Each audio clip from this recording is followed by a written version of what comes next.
kind of clear out. I think laning-wise, it's kind of all right. I'm just so curious how they run these lanes.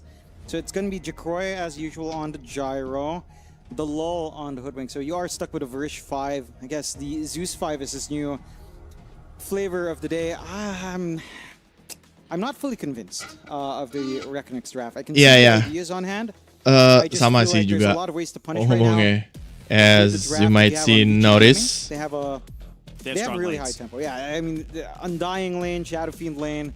They've got this Murano Arrow combination down the line. They have really good support rotation. What is up, everyone? So if that's even an this is live of this today. Way on to securing early objectives and just kind of snowball out of control. It can be a little bit rough for Reckonix if they start to lose ground very early on with this. Coachnya main control anjir. Wow, that's not good. That's what I'm worried about most. I think you have a greedy support duo on the side of Reckonix, and then you have a roaming, ganking support duo on the side of Vici that are also strong in lane. They're not really countered in the lane at the moment, so I think the Twin Gates specifically are going to be a big point of contention for them. Like if Vici Gaming controls the Twin Gates, I don't know how the side lanes are going to go, because you could just send the Bane through one, send the Mirana through one, and then suddenly you have like a perfect gank set up in the side lane. So you need to be very careful, have wards set up if you're Reckonix here to make sure that you're scouting these rotations. For sure. Like, if they just play run and gun on the side of Vici Gaming, there's not going to be a lot of room to breed here for Reckonix, and their lineup just needs a lot of breeding room. Like, it just needs way too much. If they can ride through the laning phase, at least even just 50-50, I think you're happy enough. You have a launching pad to kind of go off. Oke, so kita udah masuk in game guys.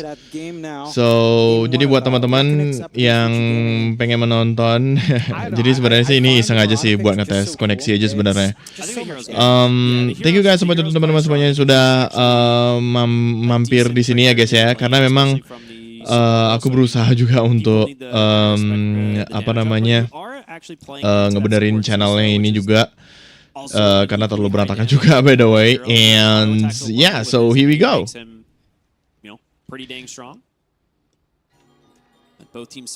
Okay, so here we go guys.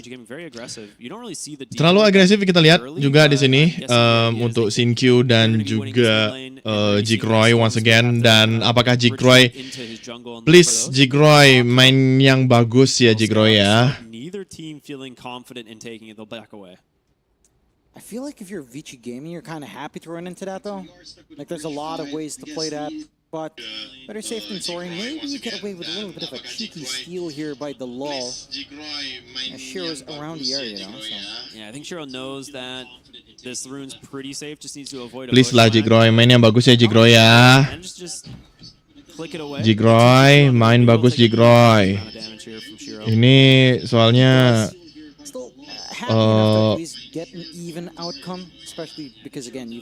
Okay, lagunya mantul by the way, so we are going through here right now. Just how well that goes up against the snap, I would say should still be relatively okay with snap far, but it's not a lane. Dan IED di tim Dire, dan kita lihat IED once again, Storm Spirit seperti biasa.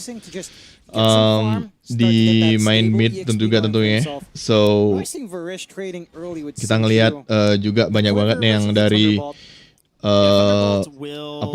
teman-teman juga yang sudah share juga dengan ini ya guys ya. So they're making sure to kind of combine that flat cannon when he knows he can hit both Xingqiu and Bak. Okay, so as you can see here, banyak banget dari teman-teman juga yang udah pada share juga tentang gini ya guys ya. So kita lihat sekarang bagaimana rasanya. Kita lihat Jigroy, dan kita lihat Jigroy once again langsung di bawah juga. Kita lihat di situ udah memimpin lane sepertinya. Ada Sinkyu juga yang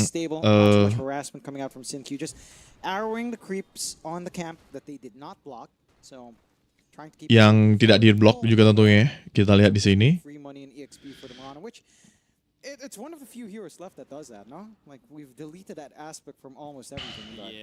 Aku nggak tahu sih sebenarnya apa yang akan terjadi selanjutnya ya guys ya. So kita masih belum tahu juga sebenarnya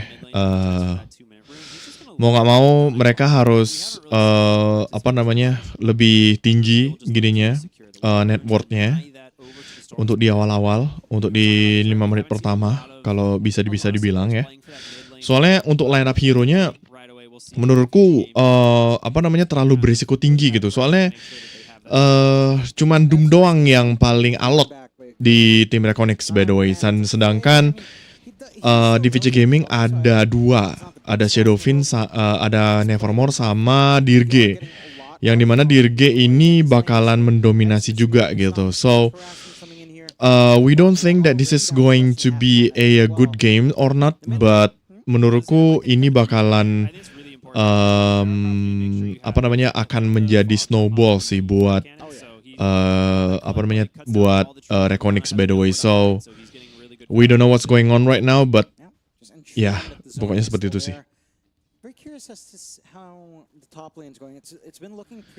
Menurutku dari segi dari segi games itu juga udah oke banget menurutku ya, karena untuk Faris sendiri sebagai captain di games ini juga dia sudah nge-decide sudah planningnya juga sudah oke, dan Dalul di pos 5 juga udah semakin improve menurutku ya semenjak kalah dari OG, dan pasti bakalan berlatih terus, dan juga persiapannya juga udah akan semakin matang banget. Kayak kita lihat Dalul once again mendapatkan Y di situ, kita lihat langsung di slip gitu aja dari FBZ ke FBZ untuk mencegah attack, mencegah serangan juga dari Doom. Kita lihat Doom langsung maju ke depan sepertinya. Kita lihat masih belum bisa menyerang Shiro. Shiro agak berbahaya juga sih menurutku ya, karena Shiro sendiri juga salah satu bintang besar juga gitu loh, professional player besar juga yang kita tahu lah ya di komunitas Dota by the way. Aduh, Jigroy terlalu sendiri, Bung. Terlalu sendiri, Jigroy. Kita harus tenang, semuanya tenang, masih belum ada first blood by the way. Networknya sekarang dipegang Vici Gaming by the way. Snapfire sama Nevermore yang punya network tinggi. Sangat-sangat berbahaya kali ini guys.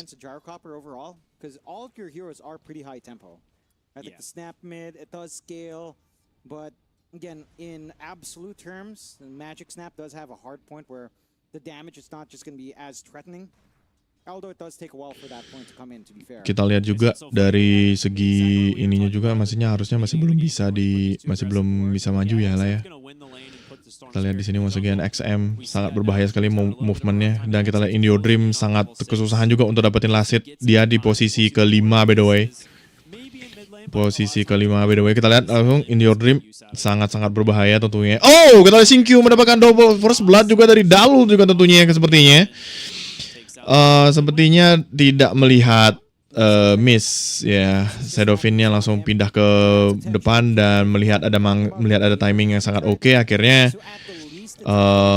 Nevermore langsung maju ke depan, ke depan gitu aja. Kita lihat Indo Dream once again. Apakah kena block green? Coba kita lihat, tentunya langsung di Fairy Fire juga tentunya. Langsung dapat Fairy Fire once again di sini yang sangat-sangat berbahaya tentunya. Kita lihat. Berbahaya banget matchnya kali ini guys. Oh my god, XM maju ke depan juga tentunya. What a trade. Mau nggak mau kita harus mendapatkan trade ya guys ya. Sangat-sangat berbahaya kali ini.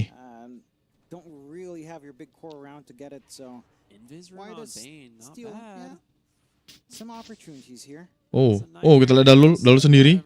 Oh Faris nggak lihat. Oh kita lihat Faris di reveal gitu aja, kita lihat langsung ditidurin dari Bane elemental. Kita lihat langsung Faris once again langsung lompat Sinkyu ke depan, dan juga Zeus langsung maju ke depan juga. Kita lihat ulti langsung kena Faris once again. Kita lihat Dalul lagi apakah next selanjutnya. Kita lihat Pero sangat perfect juga tentunya. Kita lihat di sana Sinkyu once again mendapatkan kill kali ini mendapatkan kill dari Dalul. It's not even worth, by the way. Worth banget sih menurutku untuk mendapatkan 2 kill tentunya di 6 menit pertama. Kita lihat once again langsung doom gitu aja, langsung sangat agresif juga tentunya dari Vici Gaming. Once again Shiro langsung terikat begitu aja dari seorang Dalul. Once again Dalul in your dream, hampir mendapatkan kill juga tentunya. Kita in your dream once again. Faris yang akan mendapatkan kill selanjutnya yang berhasil membunuh Y. What a trade yang kita tonton tentunya kita kali ini guys. What a trade. Pertukaran kill yang sangat luar biasa tentunya di yang kita lihat kali ini. Jikroy masih enjoy aja di bawah, masih belum bisa membantu juga karena kalah lane juga tentunya di sini. Jikroy harus mau nggak mau harus bisa mendapatkan ulti. It's okay, it's really okay for me by the way. Langsung ulti gitu aja untuk berakapan farm yang sangat keras banget di sini ya guys ya. Kalau di turbo tuh udah pasti dapet sih by the way. Udah pasti banyak. Udah selesai lah, 5 menit udah selesai sebenarnya. Kita lihat in your dream. Oh, kayak yang mana juga tentunya. Oh, terikat 2 orang juga tentunya untuk berakapan buying sometime. Kita lihat kali ini, kita lihat Bane-nya ditangkap gitu aja, diikat langsung gitu aja mati tentunya. Di ulti. Diulti oleh in your dream. Diulti oleh Shiro. Yang bisa dibilang terlalu early tapi sangat efektif juga karena memang harus mati sih itu Storm Spirit sih. Terlalu agresif sih menurutku ya. Untuk Vici Gaming ya, soalnya masih belum dikasih napas. Kasih kayak napas dulu at least anjir. Terlalu agresif sih menurutku. Vici Gaming dengan hero-nya yang ini soalnya Shadowfin, Mirana, terlalu agresif menurut kita. Langsung Spirit once again langsung menyerih. Bila ada VG Bucks di sana langsung berubah. Apakah yang akan terjadi langsung di digire kita langsung Jikroy di missile gitu aja langsung dan Faris berhasil mengeksekusi dengan baik tentunya. Terlalu berbahaya juga tentunya kita lihat kali ini guys, berbahaya. Hanya respawn hanya 3 detik juga, respawn hanya 5 menit juga tentunya. Kita lihat Doom didapatkan juga dari Y juga tentunya. Kita lihat XM langsung di stun gitu aja, di shotgun once again. Doom langsung terikat oleh seorang Dalul once again. Kita lihat Doom langsung gitu aja. Kita lihat Invisible apakah bisa terbakar juga tentunya. Kita lihat once again FBZ berhasil membunuh seorang XM dengan aerial dengan aerial apinya. Aku juga lupa nama skillnya apa ya guys ya. Kita lihat once again di sini guys. 5 sama untuk skor sementara. Kita lihat di atas 1K more kita harus Reckonix harus mendapatkan lebih besar net worth-nya dari kita lihat Bane once again langsung terikat gitu aja. Kita lihat Bane. Kita lihat Faris, apakah akan mati disuruh Faris? Faris akan mati. Tentu akan mati Faris di sana once again guys.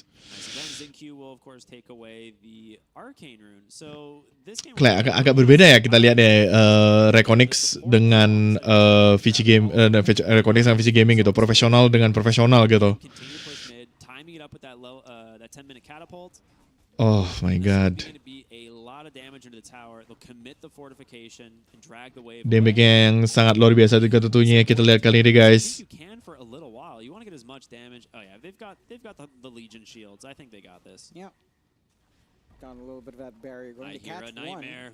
Kita lihat di sana once again. Oh langsung Dalul jelas mati di situ guys. Langsung di ulti gitu aja oleh XM tanpa ampun.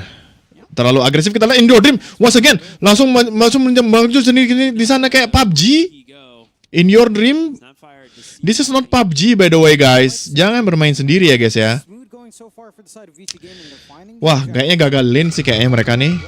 Di lane-nya gagal mereka nih kayaknya. Kayaknya ya nggak tahu sih.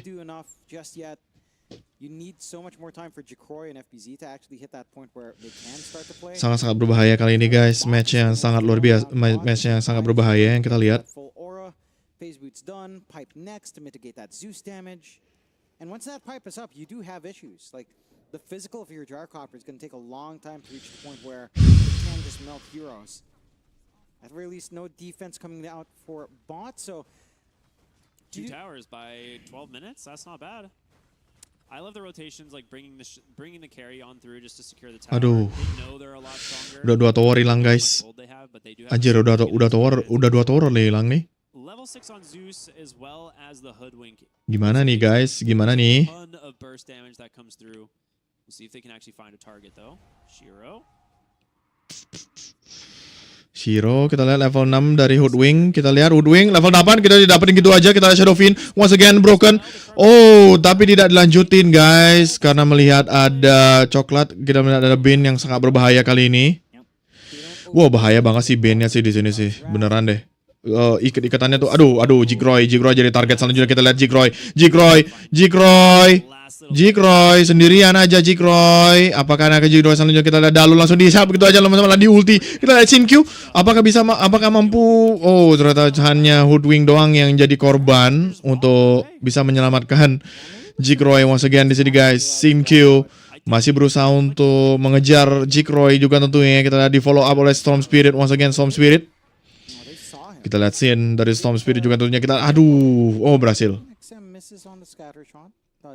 Aduh, berbahaya banget sih literally. Berbahaya banget sih. Ini sih berbahaya banget sih menurutku. Salah satu yang sangat berbahaya juga tentunya. Anjir, 5-8. Change the game state necessarily. The pressure is still on Reckonix to try to make something happen, like try to find the farm they need. All that gives them is a little bit of time to try to recover. Iya. Bener sih kata Case-nya, mereka tuh bakalan struggle sih sama match kali ini sih sebenarnya dengan Bane, terus juga mereka kalah lane juga gitu kan.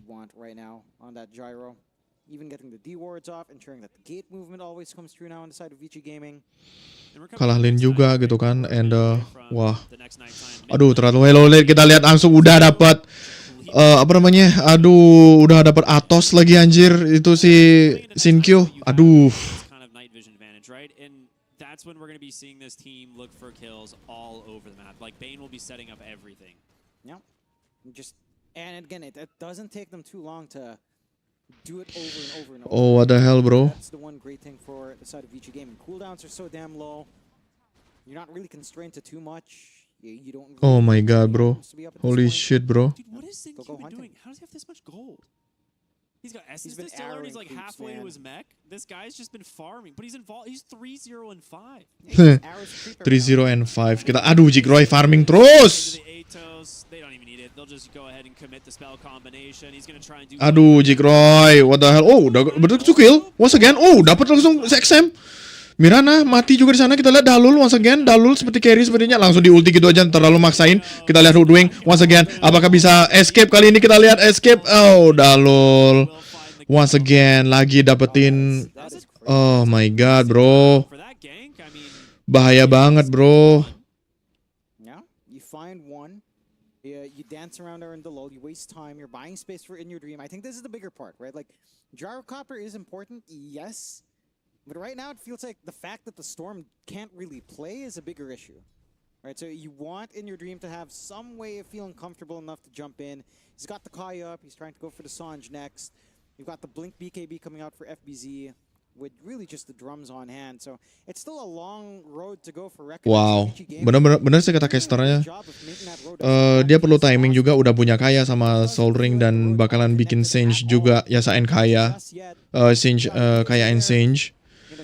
Dan dia harus nggak boleh lebih dari level 10 sih. Harus nggak boleh lebih dari level, nggak boleh di bawah level di bawah 100 level tuh nggak boleh anjir. Aduh, ketemu lagi tuh why. Bane-nya ini yang bermasalah sih sebenarnya. Bane yang bermasalah sebenarnya. Dapetin wardnya. Kita lihat di situ. Sounds like home to me. Yeah, and this is what I was talking about earlier, right? It's nighttime. Y is just stalking his next. Dapat no. Ih. Dalul. Fiend's grip instead, right? So it's unfortunate that you have to commit the Fiend's grip there because obviously they want to use it for the next one.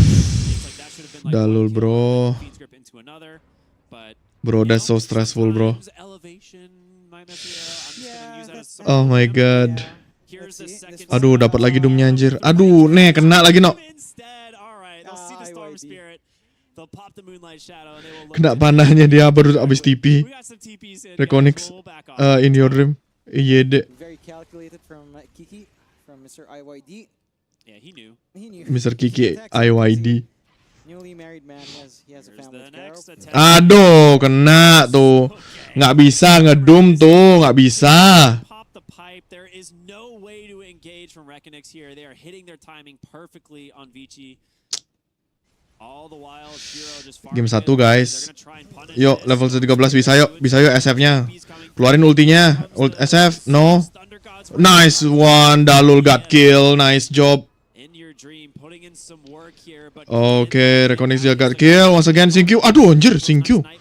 Oh, ditambahin darahnya. Kita lihat Faris once again. Mati di situ aja. Dengan Starfall. Dari... Just complete control. Aduh, Jikroy sendirian mulu, tai. Pretty nice. Taking Shiro away is it's one step, but it just feels like you need to do that way too many times. Again, while all of that happens, XM gets stronger and stronger. You start to reach that point where Snapfire really starts to get control in the game. Jikroy pos 1 ya. Take point, right? Like going forward, trying to play with a cookie, stepping back, trying to play with kisses. And the damage output of this hero is really smooth until like I'd say every point of the game actually. This hero has strength in all Buck. stages. It's mostly her talents that allow It's her to do this because it's all dumb. like the innate allows her to play close range. Yes. Her ult allows her to play long range. Yes. So you can combine with like the Mirana arrow, whatever, but it's the talents. The scatter blast damage, the cookie cooldown, Yep. the cookie charges, and then the Mortimer kisses at 25. Like each one of these power spikes allows her to be very strong throughout the stage. It's why we're seeing her played so much as like a core, Jikroy, but also, like, please. having impact as a support as well. But the 2 cookie charges is kind of the It's just that's when this hero really goes kind of nuts. kind of crazy. Then you go for the physical scaling. If the game goes like terribly long enough, you can just instantly switch. This hero just like blinks into melee range and just like Does a million damage. does a million damage and just doesn't die because cookie Stuns is you so, forever. Yeah. Once you have 2 cookies up as well. Yeah, this hero's cool. I love Snapfire. She's one of my favorite designs. Like I will say like Valve has just done such. Hai. Gimana nih guys? Gimana nih? Oh yeah. Like, Langsung Roshan aja udah. The question was, like, what's next? Right. I feel like all of them have been stellar. Yeah.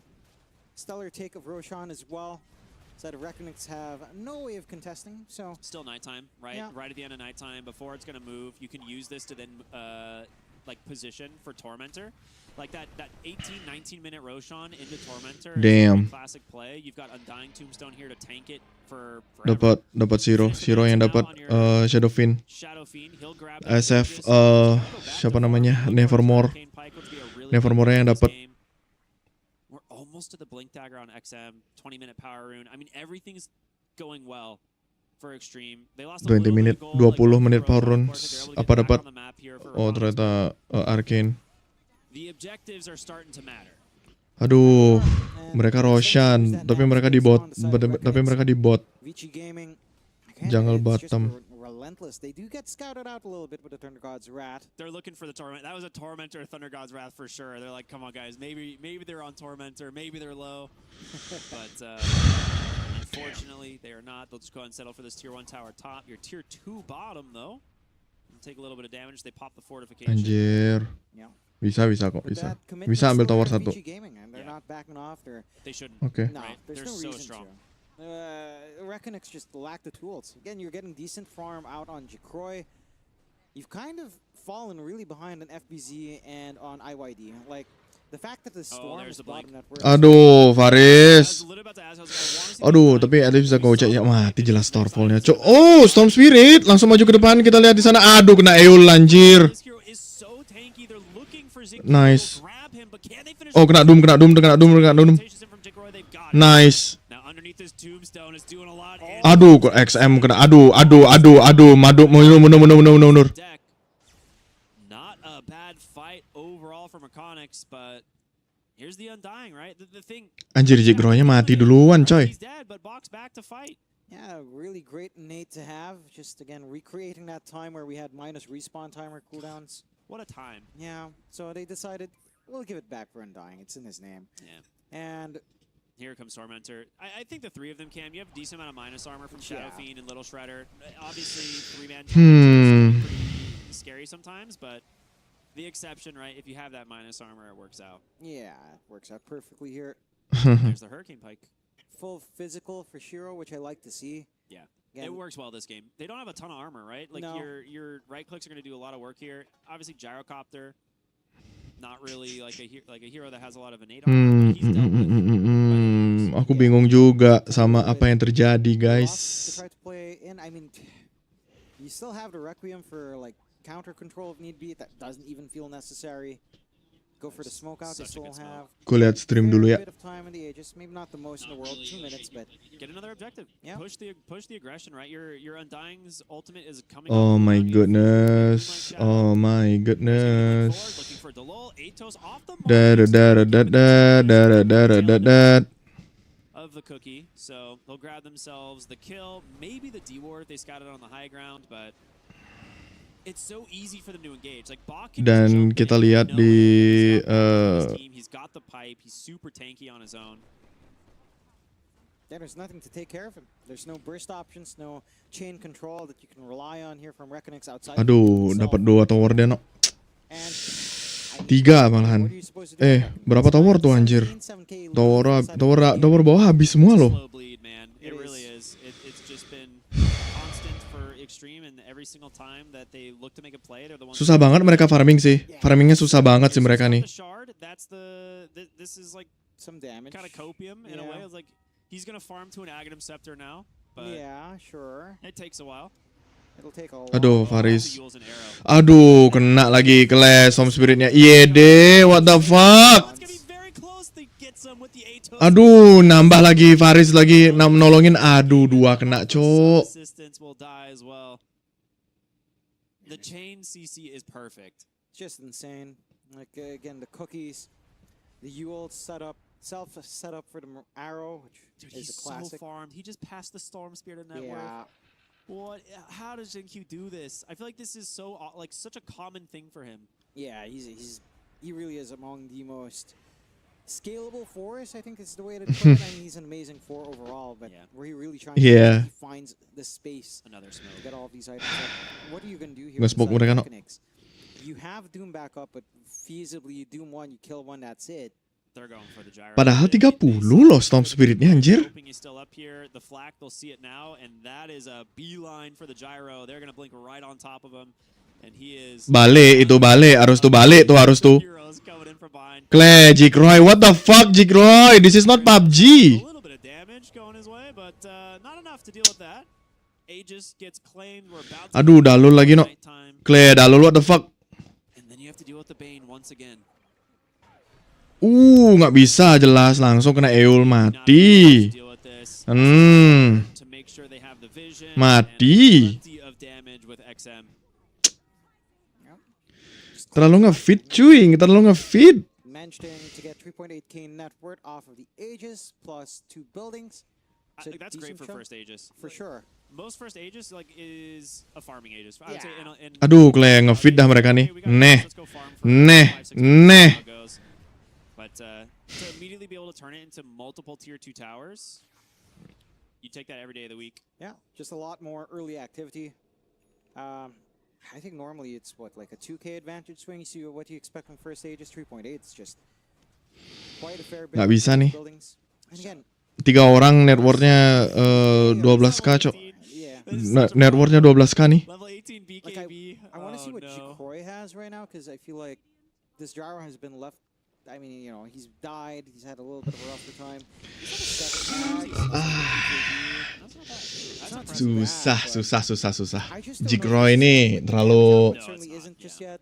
Even with the BKB, you'd need the Daedalus. mereka tuh harus apa namanya lihat gininya sih sebenarnya. You don't have the time for that right now with Vici Gaming right up against your tier 2s on mid, tier 3 down bot. Zusart lol. BKB Doom is a pretty big time. Classic Say Seha. that. So you do have BKB Doom as an option. If they can get in and find Shiro, you know, amazing. The question Oh, is the how many comment, damage bro. to actually Holy kill him, shit, even that's through Yeah, but, you know, before say VG killed your entire team.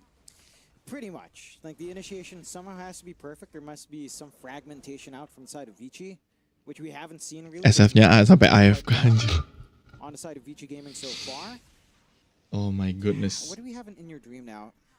Kaya Sanj, Witchblade into the BKB. It's been a rough game for him on that Storm. The full Daedalus being farmed up by Shiro.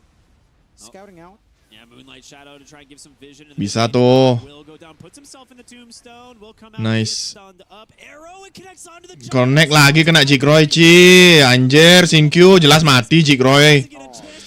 Kabur, kabur. Ayo. Jalan, jalan, jalan. FBZ. FBZ. FBZ. Nah, mati. Nice. Yuk, kena. Nice satu. IED. Nice. Sinkyu-nya dong. Ngapain XM-nya yang dicari?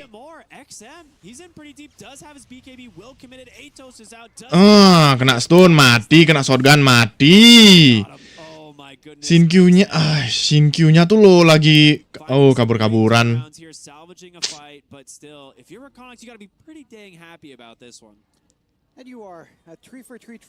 Play nyantai Sinkyu anjir mainannya. Oh my god, dude. I almost feel like you'd rather have FBZ die there. Dude, the gyro died without doing anything. Yeah, Max no duration BKB. arrow. Watch, it just splits right. Der, langsung kena anjir Jikroy. Aduh, Jikroy arrow-nya kok bisa ya?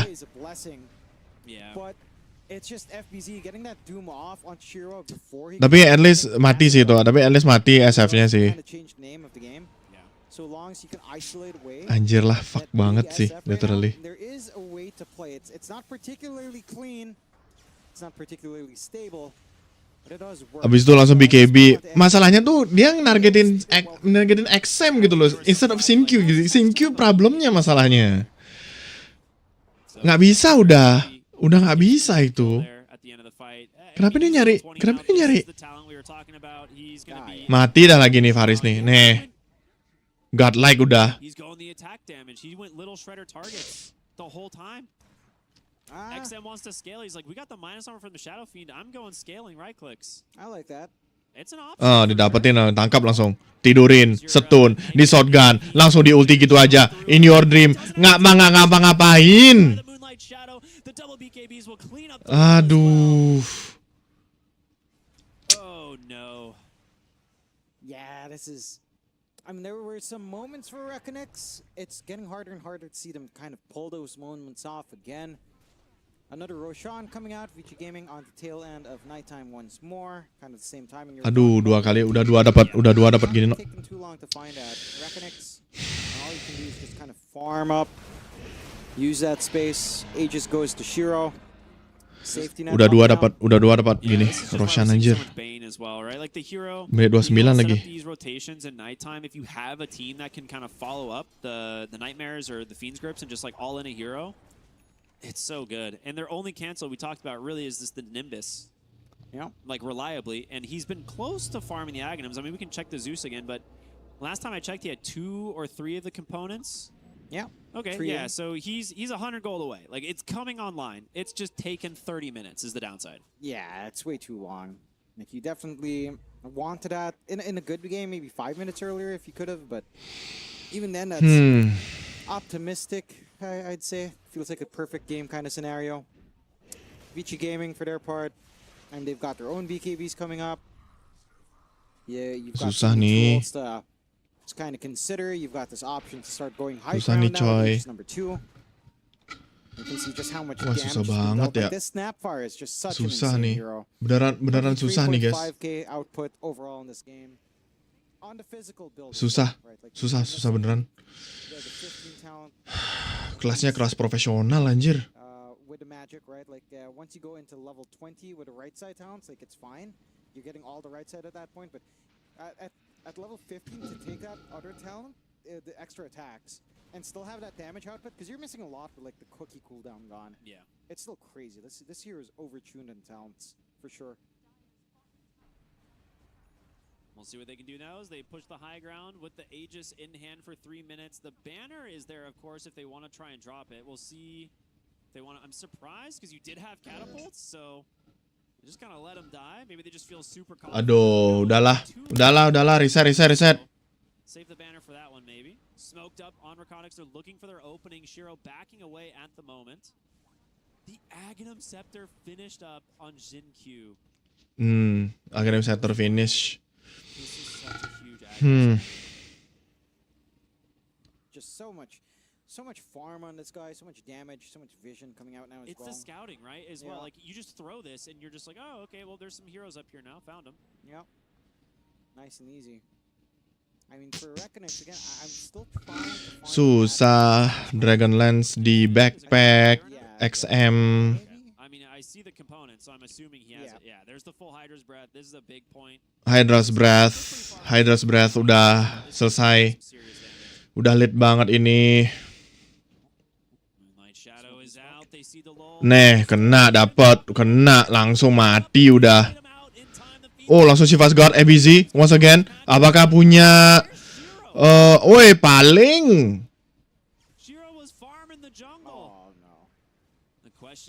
Weh, paling, semua paling. You've lost the Bane. You keep the Snapfire alive thanks to I call it the Entomb. I don't know what you want to call it. I think Weh, paling semua, paling nggak bisa tuh. Jangan terlalu dipaksa, Mas. Jangan terlalu dipaksa, Mas. They need to get this but it's good save. When you select Tombstone and force someone in, does it not have ability, or is it just when you kick them out? Before, there used to be a hotkey, I'm pretty sure. Yeah, it was grab ally. Oh yeah, grab that was ally. grab ally. Shout out to Suns fan who would yell it at the top of his lungs every time it got used. Yeah. I call it grab ally then, from all the way back. I mean, Entomb is fine. And this game is not so fine for the side of Reckonix, but Vici Gaming in having a pretty fine time. Age is still up. Doom still down for quite a fair bit longer. Yeah, I think you want to look at trying to pressure now that the Doom is on cooldown, because that is for sure. That is a big window. I think the only way Reckonix kind of start to feel good here is like Divine Rapiers and Jacroy. If he has Satanic, Satanic Swift Blink is what he's going for, but I'd say Satanic Divine, there's no room for it. You know, there's no room for the Swift Blink. Like, you've got to get that damage up, otherwise you're not going to have enough time for the Swift Blink plus the Divine. I agree. I think they need that amount of damage. My biggest concern, though, is always going to be the Fiend's Grip, right? Like, Bane walks forward, if he finds the Gyrocopter and gets the Fiend's Grip, suddenly your Divine's on a Shadow Fiend or a... Waduh, udah kedetek tuh. Smoke lagi nge-smoke tuh. Jikroy, kabur Jikroy. Kena dua orang belum ada Doom. Aduh, Shivanya terlalu awal, nggak kena siapa-siapa. Kita lihat Jikroy setengah darahnya mati terus. FBZ.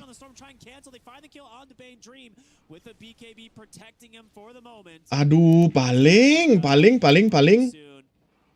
XG are looking for more. Bach nearby, but it's a 1-for-1 trade. The Gyro for the Bane. A lot of spells committed, but overall XG finding a pretty good fight. Yep. I mean, again, just a little bit of a freebie coming out. Jacroy, there's really just not much he can do. He gets a BKB off, but he doesn't have enough sustain. There's not enough save on his supports to get him that spacing he needs to really be successful. And Vici Gaming, waduh, Tombstone. Start pushing in. Not gonna take too long. Tombstone keluar, kita lihat Doom, langsung di Doom gitu aja. Kita lihat Doomnya. Ayo, SF-nya bisa tuh. Nice. Langsung masuk di depan. Tombstone. Nice. The Aegis timing. Yeah, maybe because there's no way they would go back in there if they knew the Aegis was down, right? Like they must have known off the back of that fight, like Aegis was set to expire. I don't know. Reckonix, I mean, that's not something they're going to be asking themselves. They see a freebie, they'll take it. Inside of Vici, I mean, what does this mean? You wait for next Roshan again, and then 40 until the respawn timer is back up. Room for Reckonix to actually start to play the game a little bit more. Iya, agak susah sih sebenarnya juga. Gaming's favor for sure. Don't get me wrong. Like, this is still their game to lose. But you are giving opportunities for Reckonix to actually have a game, and that's always concerning. Aduh.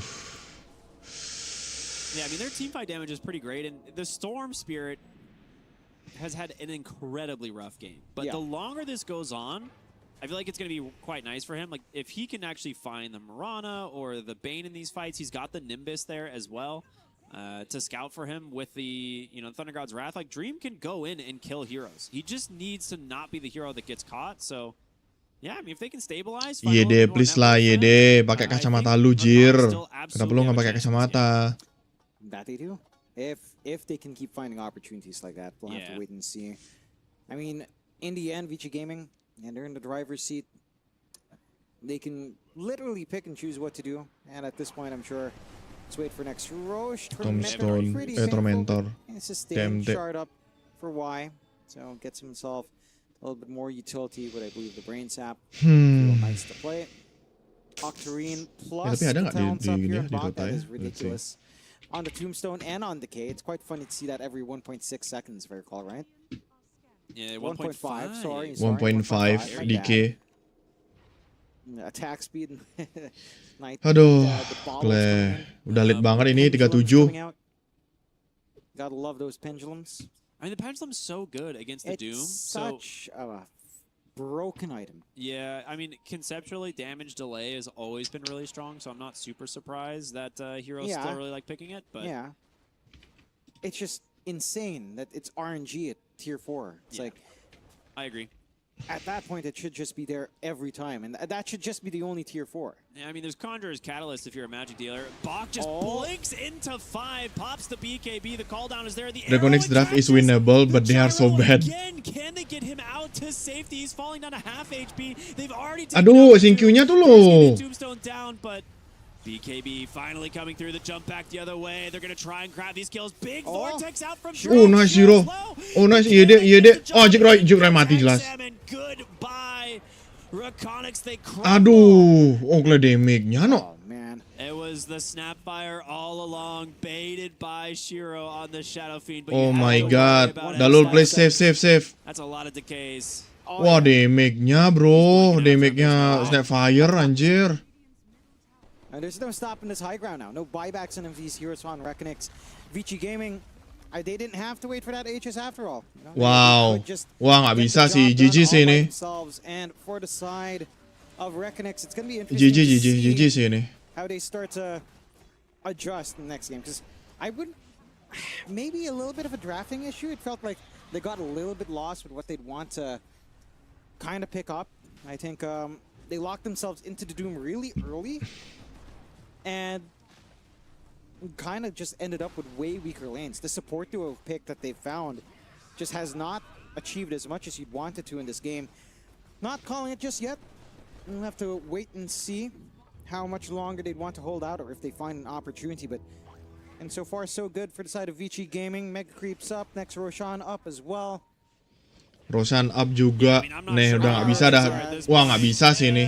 That's a little bit of an aggressive. He's going to put himself in the Tombstone, knowing it's going to take him a little while. He heals the Tombstone as well. Heals the Tombstone. Aduh, nggak bisa dibully terus. FBZ. Oh yeah. FBZ terlalu dibully, mas. Kayaknya silencer deh harus masuk nih. Kita lihat YD langsung dapat 3 orang. Kita lihat YD langsung ke tengah darahnya. Anjir, pulang. Just deletes the hoodwink on the back line. And with this, mereka full skill, apa namanya, full ability soalnya no. Jadi harus. They're not tapping out yet. There are buybacks here, but I just can't imagine a way you kind of find that opening. Doom down for quite a fair bit. Yeah, without the Doom, I don't know. A minute without it, it's like it's way too much. Bane has Ags, Fiend's Grip up. I think this is the biggest issue as well. Like they've been able to cancel Fiend's Grip a couple times with the Nimbus. Now there's absolutely no hope. There was absolutely no hope sih kayaknya. Nggak bisa comeback kayaknya sih ini. It might be, tapi harus ada timingnya sih sebenarnya. Jikroy terlalu banyak farming segala macam. Gyro is not good for options, by the way. For your option. Nggak ada Roshan banner juga. Aduh, ABC terlalu maju. ABC maju. Kita lihat YD. Aduh, nggak bisa nih. Oh, lihat nih damage-nya, cok. Udahlah, GG aja. GG aja.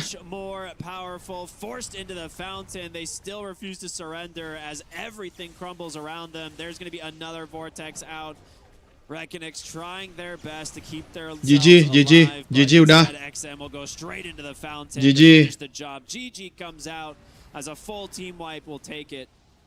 Extreme Gaming looking pretty good in game 1. Vici Gaming's looking pretty good in game 1, for sure. Extreme, for somewhere else, you know? But good old Vici, that's a team where you're That's what I said, definitely. Yeah, for sure. And, you know, again, they look really hot here in game number 1. I have to say, I don't think Reckonix drafted the best they could have. I think this Zeus flex into support, not even flex. Oh my god. As support was kind of, for me, wild. I think it's fine to run Zeus support if you have like this flex idea on hand where you're going to be, you know, you want to play it mid, you get a bad matchup, you're forced to support it, like it's fine. You have a harder support to kind of Jitro. You basically raw dog pick a Zeus support. I don't know about that. They already had a Storm first pick. Like, yeah, I mean, Zeus support can work. It's just you can't have like a super greedy Oh lineup. my Like, goodness. It needs to farm. It needs to get to its agonists up there for it to really come online. And you're playing against really Jeffrey lanes, Nicole, a holy team shit. that has 3 active cores that are willing to play against you, and then you have Bane Mirana, right? Like these are heroes that are going to be rotating, looking for kills constantly. Kayaknya nanti masuk, kayaknya nanti in game aja kayaknya kali ya. Draft issue, but it was also just they have a much better Kita lihat teman kita bermain dulu guys, berlima. At the end of the day, that is just impossible for them to deal with. for sure. And I think, again, for Reckonix, it felt like they did fall back into some comfort. And maybe this is the reason why, you know, we were talking about this idea of first picking mids. It's not been showing out today. They go for it, and maybe just, you know, the Snapfire matchup wasn't ideal for In Your Dream. Yeah. I mean, it on paper, it's a matchup that's okay for the Storm, but I think that lack of activity, again, stemming back to the sports, just having this Hoodwink Zeus wasn't quite enough. Your side laners could be independent enough either. You Dia udah kalah ya? Oh, belum. on the side of Vici Gaming that you could Let's just see, let's take a look. alone. Yeah. It had no problems just being left alone to just keep that farm going on.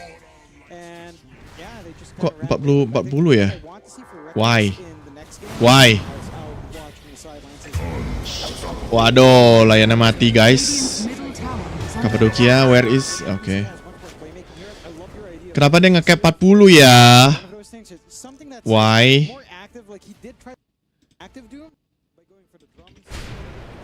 Kenapa dia nge-cap 40? Radiant's middle tower has fallen. Oh no. Radiant's top tower is under attack.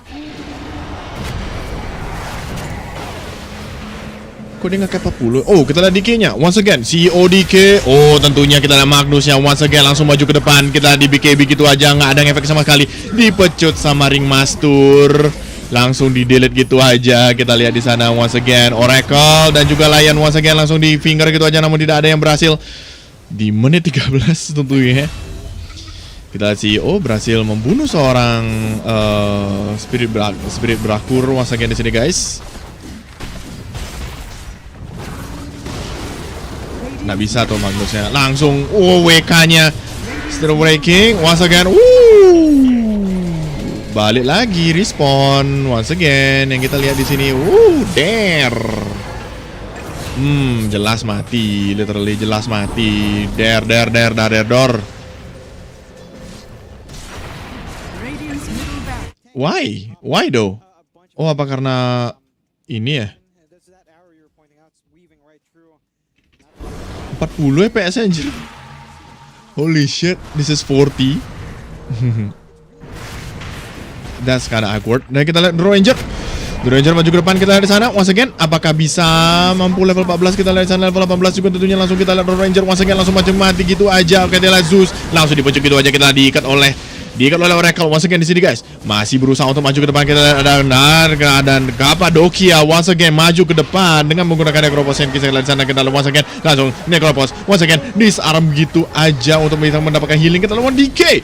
Langsung Dragon Tail ke daerah ke Zeus juga tentunya. Kita lihat apakah mereka bisa comeback. Tentunya di sini kita lihat CEO langsung berusaha untuk maju ke depan. Kita lihat di sana CEO menargetkan seorang Remaster berusaha untuk maju ke depan. Kita lihat Ethereal Necropos maju ke depan dengan kita lihat dengan menggunakan Radiance namun langsung dikurung gitu aja. Kita lihat kita di sini dapat 17 dari seorang ASM dari kita lihat menjaga seorang DK langsung mati gitu aja dari DK dari tangan seorang Zeus once again langsung di seorang Oracle maju ke depan. Kita lihat di sana level 19 dari seorang Necropos berhasil terbangun gitu saja. Belum menyelesaikan match kita kali ini guys.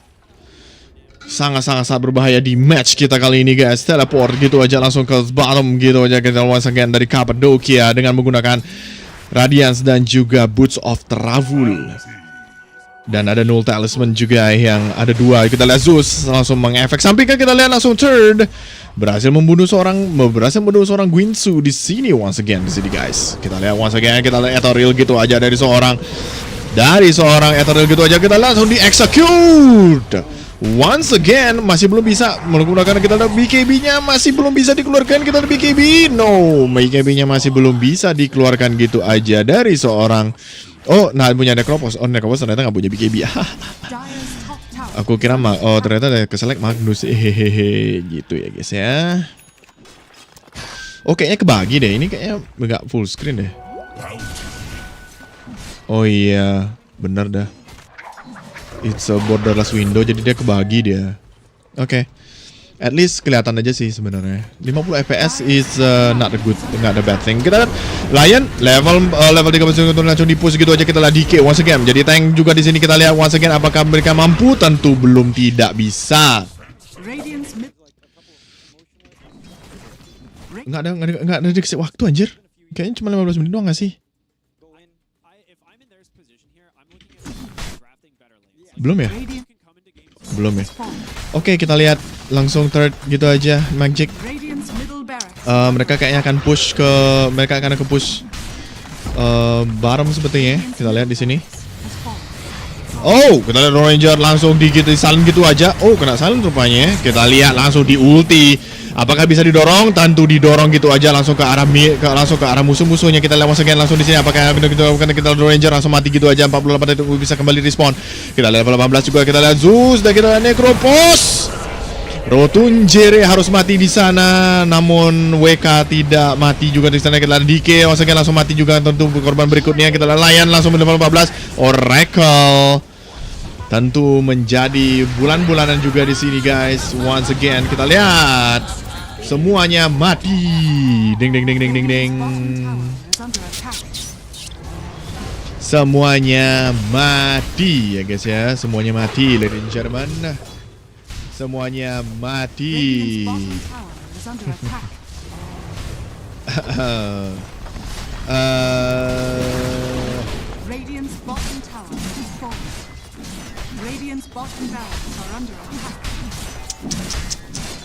That's too bad for Seat Doro, by the way.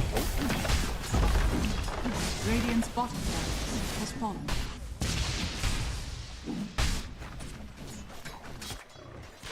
I think we understand each other.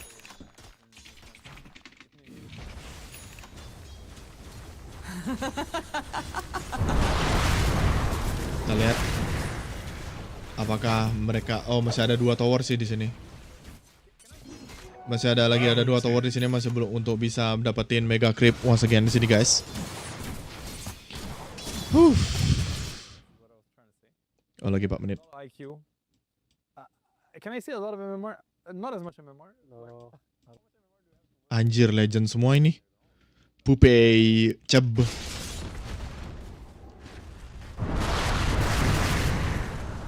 Oke. Harus. Radiant's top tower has fallen.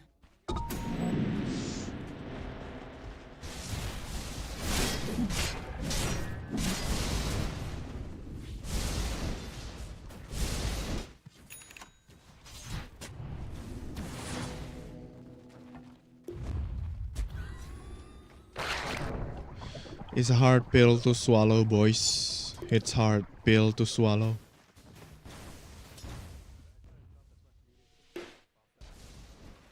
Anjir. What the hell is this? A fitting bounty. A fitting bounty. Invisibility. Dari Bara Trum. Money and bones, money and bones.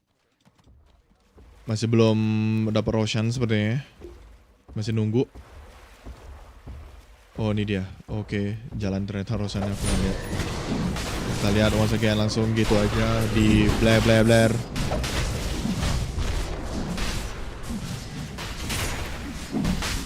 Di blar ya guys ya.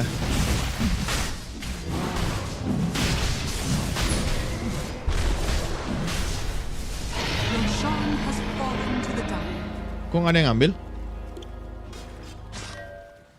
Ambil, remaster, ambil. Remaster? What happened to ya?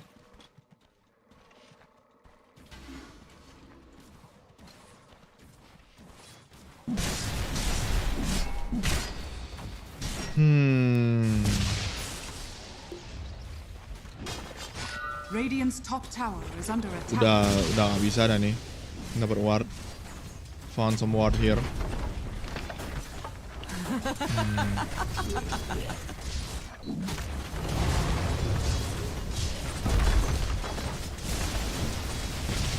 Anjir. Semua smoke nih. Semua nge-smoke nih, what the fuck? Gimana nih? Radiant's top Belum ada serangan. Kok dibiarin aja? Radiant's top barracks has fallen. Radiant's middle tower is under attack. GG sih ini. Now have victories. Radiant's middle tower has fallen. Radiant's middle tower has fallen.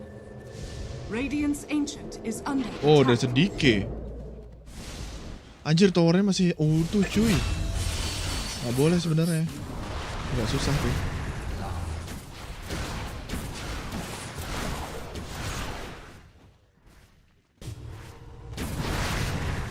Oke. Langsung tiba-tiba main tasbar hero dia anjir. Kalah kayak.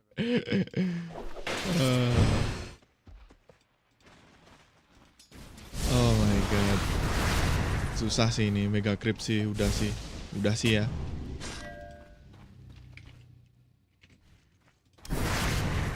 Tapi kayaknya kalau Invoker masih worth it gak sih? Harusnya sih masih worth it ya.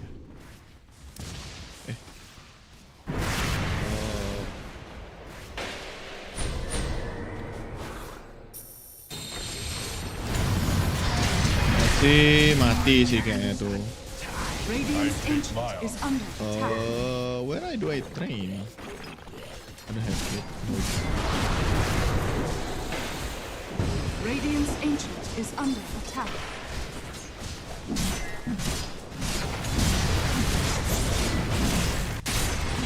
Radiant's ancient is Nice. under attack. Easy.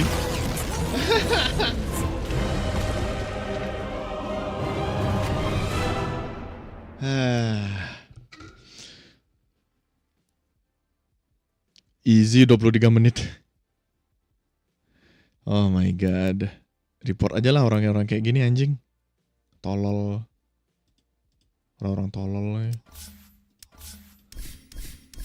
Dota is not fun game anymore.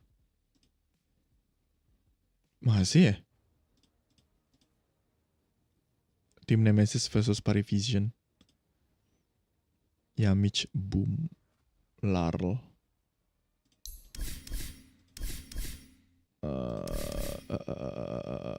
Kok nggak bisa? Oh bisa deh, mau hero ternyata.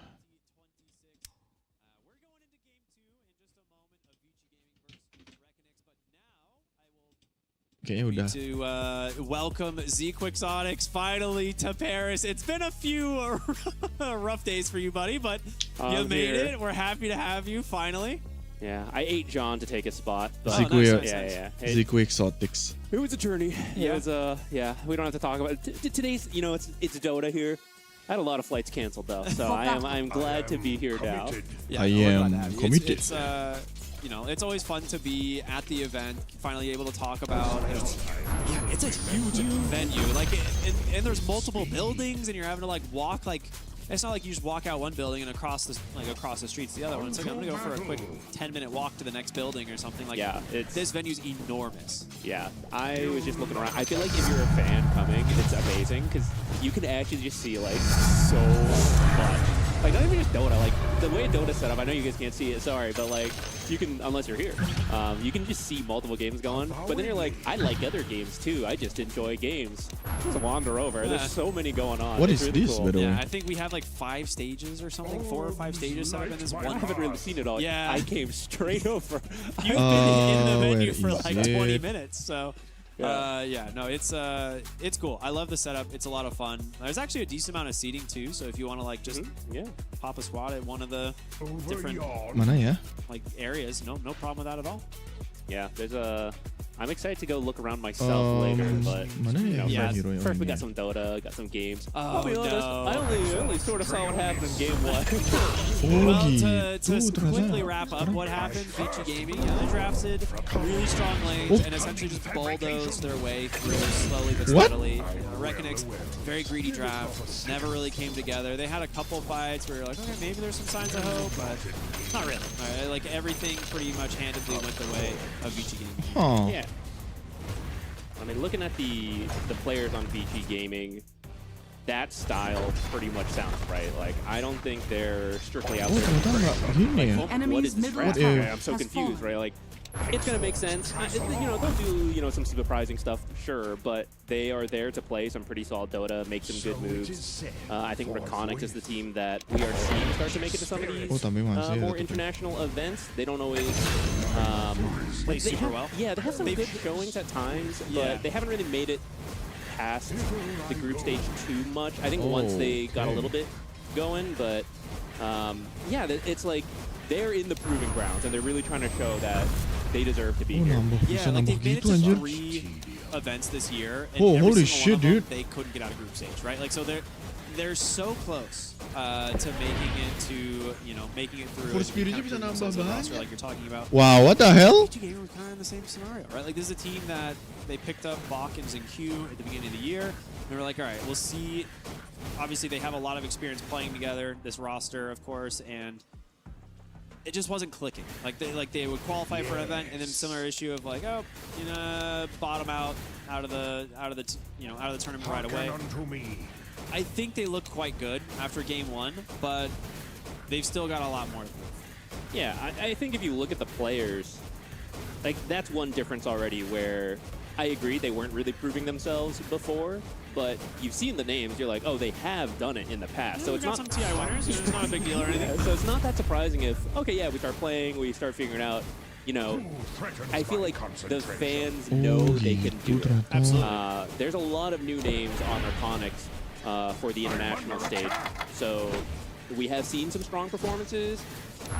You just got to convert that into consistency. Like that's the really hard part. Like any team, any like tier 2 team can take games off of tier 1 teams, but can you take full series like what we are in now? Wow. That really sets you apart and what they are trying to show, what they keep learning.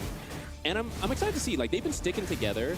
If you look at some other teams, like, say, later we're going to be covering LGD for Rank Heroic, if you go back a couple years, it's very similar. They're making it to events, but they're getting knocked out really Oh, quickly. gitu. And, Ya, you know, they're emang getting dari flamed dulu sih. online, right? But they stuck together. There were a couple roster shifts, but they kept at it, and that international experience has now grown them into, honestly, I feel like they have a shot at even winning this, right? They're, like, in really good form. And so, Yeah, I'm excited for Reckonix.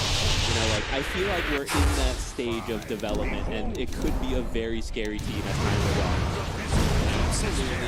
And as we take a look at, you know, some of the drafts Tapi tetap here, kena juga kok quite a few itu. changes, right? We're Mereka going to see the masih Snapfire bakar kind of juga promoted in sebenarnya. the ban. They get rid of the Bane as well. They don't want to deal with it, which I'm not surprised. Like, Bane has so much impact in their hands. They're constantly rotating, finding these heroes during the nighttime with the Glimmer Cave, like with Moonlight Shadow. There's so many different ways of covering the Bane whenever they wanted to set up a play. And instead, it's just going to be that Undying first pick. So whether or not that's going to be the off lane again, we'll see. Oh, okay. It looked really good in the hands of Bach, and maybe they'll do something similar. But already an adjustment here for Reckonix to go for Oh, the Wind bisa Ranger. ternyata kayak gitu ya That kalau can level pretty 30 ya. reliably dual Tombstone. Like, she builds a lot of attack speed items. Whether or not it'll be core or support, we'll see. I imagine this will match the Undying lane. Like, if this is an Huh? off lane Undying, it's going to be a one position What? Wind Ranger. Call snipe nggak bisa? Yeah, like you said, Oh, it's emang nice that call you can snipe move kayak around, gini. and Oh, ini just bro ya. being ranged against an Undying is already really nice, but she has good range as well, so like, Yeah. whatever problem you have, you're going to get out of there. I also think it's nice to secure this potential carry pretty early, right? I feel like there's a couple carries that are near the top, Drow and Shadow Fiend, which actually are not banned, right? So maybe there's a lot you can Yep. get this time around. Not responding. Yeah, they've been frequently banned out, and so. Nah, baru sekarang versi mode gini nih. Mode kacamata IED. With like a support Wind Ranger being, a bit boosted by a Drow. Chaos That got could get some banned. extra strength, help you kill the Tombstone. Oke, Ben got Pretty banned, early in the draft, Transportator got so banned. we'll see. Ada Enchantress. ban, okay. Yeah, I think, like in my eyes, like Drow Ranger is probably, I think, the best carry currently alongside heroes like Lone Druid. Which Lone Druid is carry, or is he like some other kind of entity? Sepertinya. Yeah, he's not. I mean, he plays his own game. This is like a PvE, farming simulator. Sepertinya Snipar might be good. The hero is just doesn't play like anything else. I feel hot take here. Lone Druid in his current state, whether he stay there or not, Snipar sih. I actually think given enough time, it'll wrap back around. Where part of the reason he is so good is that dealing with the bear and dealing with the hero is like so absurd. But in the same way, like if you look in the past and you're like, oh, well, they were so inefficient back then, they just didn't know how to play the map and all Snipar. that. I feel like Kayaknya sih if kalau aku Lone sih Druid Snipar stayed in ya. this state long Sniper enough, kayaknya. teams would eventually figure Cardell. out how you properly balance Ooh. like killing the bear, killing the hero, like how to move around the map quickly to like punish Okay. it. But without enough time to like go through that, it's really hard. Plus the hero is overtuned a bit, so like he would have to be tuned down. But yeah, I feel like it's almost a knowledge check, like a map efficiency check. Like There is how no much are way, you showing man. on the map, how quickly are you finding the hero? But it's just way easier for the Lone Druid player than the opponent team, and you don't really want to test it too much when there's a whole bunch of, there's a lot at stake once you're at a tournament to be testing that. Especially at the group stage that has like bottom two teams being eliminated, right? Like this is a very punishing event. So if you have like a couple bad days, like that could be the difference of you making it to playoffs or going home. So there is, like I said, a lot on the line. In terms of the picks, we're going to see that axe that came out here from Reckonix and Aduh, tukeran Storm Spirit-nya Ci. Lah diajarin tuh caranya IED make Storm Spirit tuh sama Buck. Sama Zero. It gives you a ton of burst damage, some additional CC. I like the hero quite a bit, right? It's a very active duo. Either one can go first, right? Like Storm zips in, you grab, okay, just do the follow-up, bushwhack, ult. If Hoodwink wants to just throw the bushwhack, hey, if we hit it, then you zip in. If we don't, no big deal, just back out. Tiny got banned. Which you really want versus a hero like Axe, Jadi right? mereka tuh harus nyari yang range-nya tuh yang bisa gini tuh loh, silence antara silencer yang bisa silent gitu loh. Pak udah di ban. Blink call that can always be scary, right? Silencer so you maybe? be very confident about what you're committing to, and you're not just all jumping in and then Axe calls all of you. We've seen that time and time again in the history of Dota. But New Age Dota, Axe support is kind of a thing. So I feel like they're testing the limits here. Waduh, Panggo. That's going to determine what we do with the Axe, except I take that back because now here's our Crystal Maiden pick. And I can't imagine you really want to do like a Crystal Maiden 4 with an Axe. Ringan-ringan semua anjir I hero-nya, don't think you sumpah. really play Axe 4. I think he has to be a position 5. Carry belum ada nih. Yeah, and we'll see the Pangolier come through. I mean, what is there really to say about the hero? He's a solid matchup in most scenarios. Like, he's definitely not as strong as he used to be, which was necessary. He was just so good for so long, but a reliable initiator, a good team fighter, has decent damage. The Diffusal can do a lot this game, right? Like, all three of these heroes really suffer to the mana burn, so I like that idea. We'll see if they can kind of combo it with anything. The 14th pick here, I'm wondering what they want to do, because you could pick something that directly addresses the Axe lane, like your carry, or you just pick like a reliable support here. It is going to be the Shadow Fiend. Alrighty. I wasn't sure if they would go for the Drow. To me, it just, like, Drow kind of crushes the Axe lane. It's not bad in the Wind Ranger, because, the multi-shot still connects. Sniper. They're warmed up on the Shadow Fiend. Yeah, that Axe is not going to have a good time. Let me tell you that. Yeah. Both Shadow Fiend and an Undying. Well, I get, okay, there is still some wiggle room. You could still pick a different 5, but I feel like a lot of the 5s have already been banned out that you would typically pair with the Shadow Fiend. So, just run Undying, Shadow Fiend, and pick. Aduh, kayaknya 2-0 deh nih. SD still in, great against Wind Ranger core. Combos well with Shadow Fiend, prevents Axe from cutting. It's a pretty sick idea. You if they could want do to that go one for too. It, right? Yeah. I'm open to that. It helps that you have the Storm Spirit and the Hoodwink. They have a lot of initiation on their own. So if you run an Undying off lane, which, you know, he walks at you, scary, but not really an initiation. Especially when you have someone like Pango and Wind Ranger. I wouldn't hate if they go for more initiation, or like we said, you test it. You throw the bushwhack. If you hit, you go. If you don't, you chill. And as long as you're sniper sih, mereka perlu carry sih. You can make the Hoodwink and Storm Spirit be enough initiation. Kenapa dia nge-ban Senta ya? In the off lane. We've seen a lot of late ban Terrorblades. Nggak punya damage. Dia Hoodwink bisa punya damage. Storm Spirit juga punya damage. Shadowfiend punya damage. Axe sama Pongo emang. Maybe anticipating like, okay, maybe they could run the Axe support. You know, you gotta be careful. Or it's just gonna be support Wind Ranger. Now that they see the matchups, but last ban here for Reckonix. I feel like you can run the carry Wind Ranger. Okay, Dawnbreaker got banned. Okay, and she is a ranged hero who can get close to Shadow Fiend, which is something he doesn't like. It's why you see Wind Ranger picked versus a lot of these popular ranged carries. Wah, Largo. And you ult them down before they can really do Oh, wow, Largo. We are going to see Largo actually come out here for... Ikut doang nggak cukup, anjir. Yeah. CM bakalan... I'm sure it's the... to me, it would make more sense as the offlane.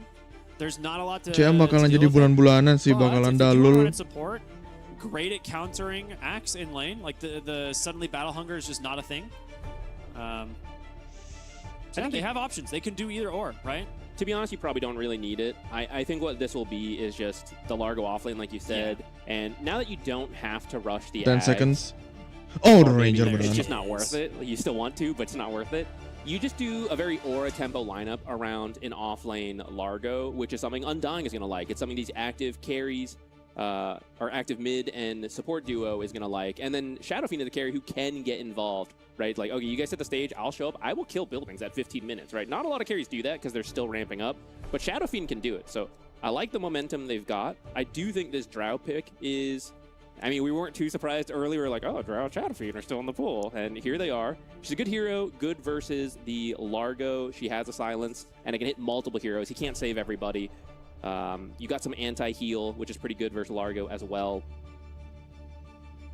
It is a bold pick. I mean, Drow on 24. We're not really going to see Drow ever really picked in 24 that much because typically it's either picked early or banned. I mean, they see something here, right? Like, they're trying to deal with the matchup into the Largo. It plays decently enough into the Shadow Fiend. My biggest concern is the Storm Spirit finding her, and then you're just... Drow is such a positioning-based hero that at that point, if the Storm's on top, let's go, boys. The Vortex, the follow-up, pretty easy. Yeah, this is where I think Axe is going to have to... Like, sometimes you can be the initiator Axe, your starting fights. I think here you're kind of just waiting. Like, okay, you go on the Drow, I then save her. I try to help with that at least. At the start, you have like Crystal Maiden, you have the Shackle Shot, but eventually as the BKBs come out, you're going to need something like Axe Call. And I think it's almost necessary to play that way because he got countered hard. Like, this is not going to be a rich Axe, unless he really overperforms here. He should have a rough time. And at that point, when you jump in aggressively, sometimes you just get killed because you're just... You know, you're into a super rich Shadow Fiend, you're just not having a good time. So I think it's actually fine if you take it easy almost and let the Drow be in front hitting buildings, and when they go on her, you then respond. I like the idea. We'll see how it works out as we jump into game 2 here of Reckonix versus Vici Gaming. Yeah, I mean, game 1, pretty dominant performance from them. I think overall, they're probably just looking to kind of repeat what they did here, have strong lanes, look to try and punish the mid lane as much as possible, bring the supports into that mid lane and apply the pressure, give a good start to XM, and he'll pay it back. Yeah, I do think this Vici Gaming lineup, it's pretty solid with some... It's like not too hard to execute either, right? Like, I feel like even if one hero is struggling a little bit, it still does what it needs to do. Unless you lose all your lanes, which, I mean, that is possible. Tech there, guys. Have your Largos use the smokes, because actually the Encore applies, so you get just a few extra seconds of smoke time, which for pubs probably doesn't matter much, but for the pros, it's actually really useful in these sneaky first blood plays. We'll see if they actually manage to find an angle here for this. I think for Oh, now, terlalu. Smoke's gonna get Oh, popped ganti Dream and Bob ganti lane ya, kinda seperti crossing ganti paths in the switch. North River, so they'll have a pretty good read on where the heroes are. Mid lane, some wards being placed. A very defensive ward bottom from Vici, but this is also to potentially scout FBZ on the Axe, trying to cut the wave. Knowing that he's going to have a potentially rough time there. That's true.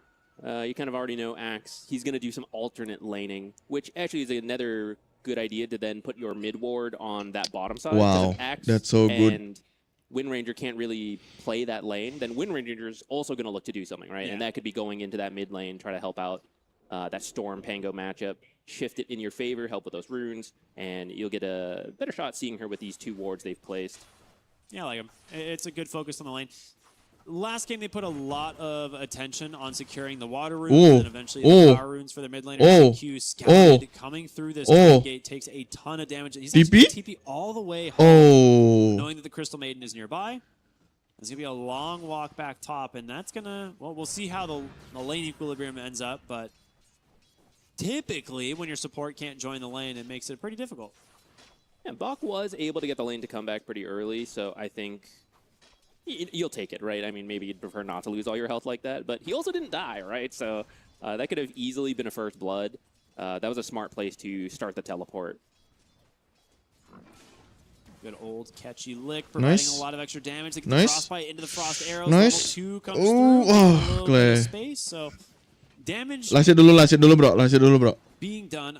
The thing is, this hero is so hard to bully out of the lane. Like, as he gets more levels, this regen from the catchy lick, the constant spam, once he has like soul ring and stuff like that, it adds up. But Nice, on his sliver of HP, getting chased down from the drought. And Nice, there first it blood. is. Nice. Tukar-tukaran first blood.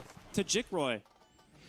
I could have seen this lane going either way. I think Drow and Crystal Maiden, you got that ice synergy What a up trade. here, right? You just can't remove everything. You try to remove one slow, there's another. Remove the root, okay, then we'll just slow you forever, right? So there's a lot of aggressive potential there, which clearly just got them first blood. And I think part of that is because really it was two 2v1s, right? This hasn't been a 2v2 lane. It was first we took out Hoodwink. Yuk, bisa yuk. Got level 2 first, sure, but it's still two heroes attacking him. At the same time, I think they still have to be careful because Largo and Hoodwink can actually do a lot of damage themselves for these squishy heroes that don't really have an escape. Down here, FBZ actually picking up more last hits than I thought he might to start. But this is the time you need to do it, because it's only going to get worse as Shadow Fiend picks up more and more damage. So these early levels are the most important for a hero like Axe in a really unfun lane.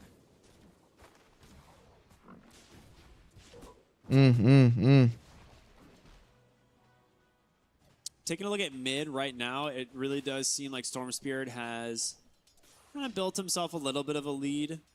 Like, Pangolier has decent wave clear and decent sustain, but a little bit easier for the Storm Spirit as he's, you know, of course got his Diffusal queued up there, and XM. We'll see where he wants to go. The Diffusal timing is huge. Like, you need to hit this at a decent time. You need to make sure that you can find a kill with the reveal. Whoever gets level 6 first, that's kind of what we're looking for, though. Oof. I also thought we might see a rotation a little sooner, especially to help with like some water runes, and we might. 4 minutes coming up here. But Gua nggak top nge-pull deh ya. lane, a Nice. lot of damage coming through. They find themselves another kill onto Bach. The Bushnelak, I mean, just wasn't up at the time. Reckonix making this top lane work.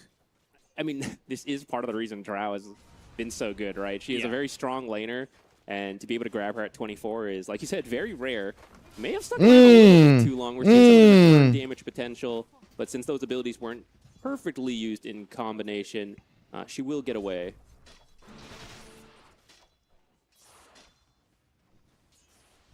I do think In Your Dream playing pretty well in that mid lane. I feel like it is Storm favored to start. It's not like one-sided, but Let's usually go, does boys. pick up a bit more of a lead at this point. But this is a pretty even lane. Uh-oh. What happened? Looking for FBZ here in the bottom lane. I mean, he's doing the drag, right? This is exactly what we expected. Y is going to try and do as much damage as possible, just kind of punish him however he can. It's, you're not going to find a kill on him, right? Like, Battle Hunger running away, pretty solid. Meanwhile, top, once again, Bach falling low, but not enough mana left on the Crystal Maiden.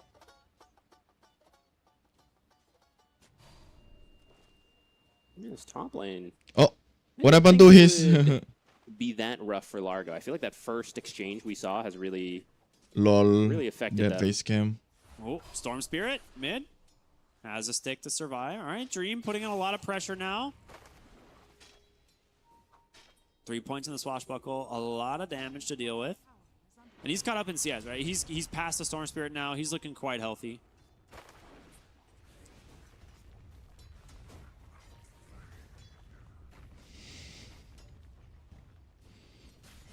FBZ is managing to get the gold. We are seeing Oh, the XM. XM also seeing some pressure. A little bit of heal from the XM, blood grenade, Undying might be enough dilempar, just to keep him tukar-tukaran alive blood there. grenade.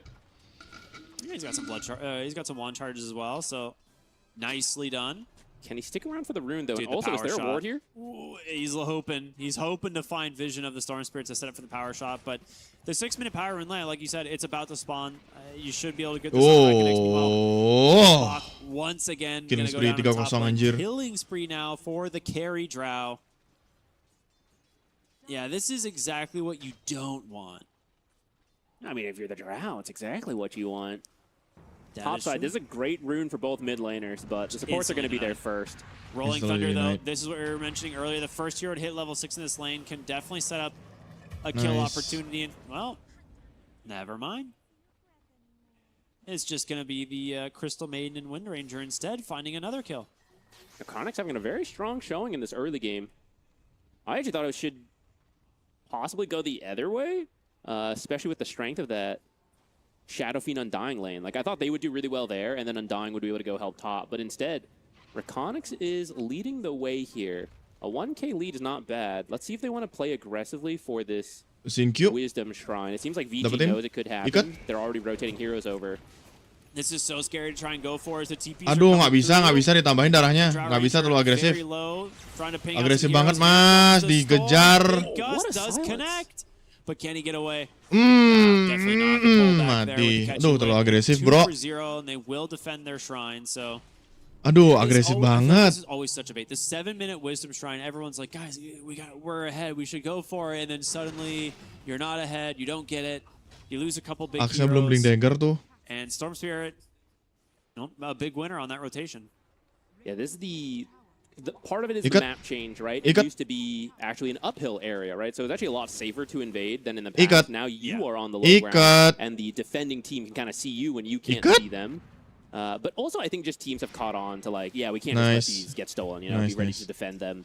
And it's now a more complex equation of whether you should Okay. go or not, which I think that's something that sets some really top teams apart. They really understand when it is worth going and when other elements are in play. Like, for example, the mid rotation that went over. I feel like the best teams that invading the Wisdom Shrines, they recognize when the mid laner is low on resources, or hey, he just uses teleport, he can't actually show up. Now we can make that kind of What a play. damage.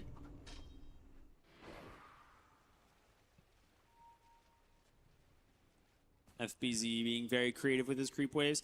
I mean, considering everything, right? We were like, oh, he should have a really rough lane. He's fine. FBZ's completely fine. He's level 7. He's farming towards his blade mill. He's not really struggling at all. Yeah, I'm pretty impressed with their early game. It's really Bach that we're going to have to see kind of what his options are. Is still not even level 6. Finally finishing the Soul Ring, but he's about to lose his tower, and there is an Invis Pangolier hunting in this top lane, trying to find an opportunity to gank. Fortunately for him, scouted on a sentry there, so he's not going to catch anyone by surprise.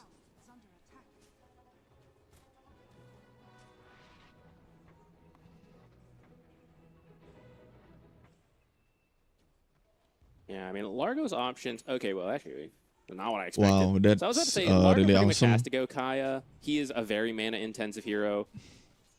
It's not only how you play aggressively, but when you're behind, you catch up by farming. So you kind of need the Kaya. He's queued up the Meteor Hammer, which I have not seen as much. It fits the original style that I thought this draft would go for, but now that they are the ones who are falling a little bit behind, Okay.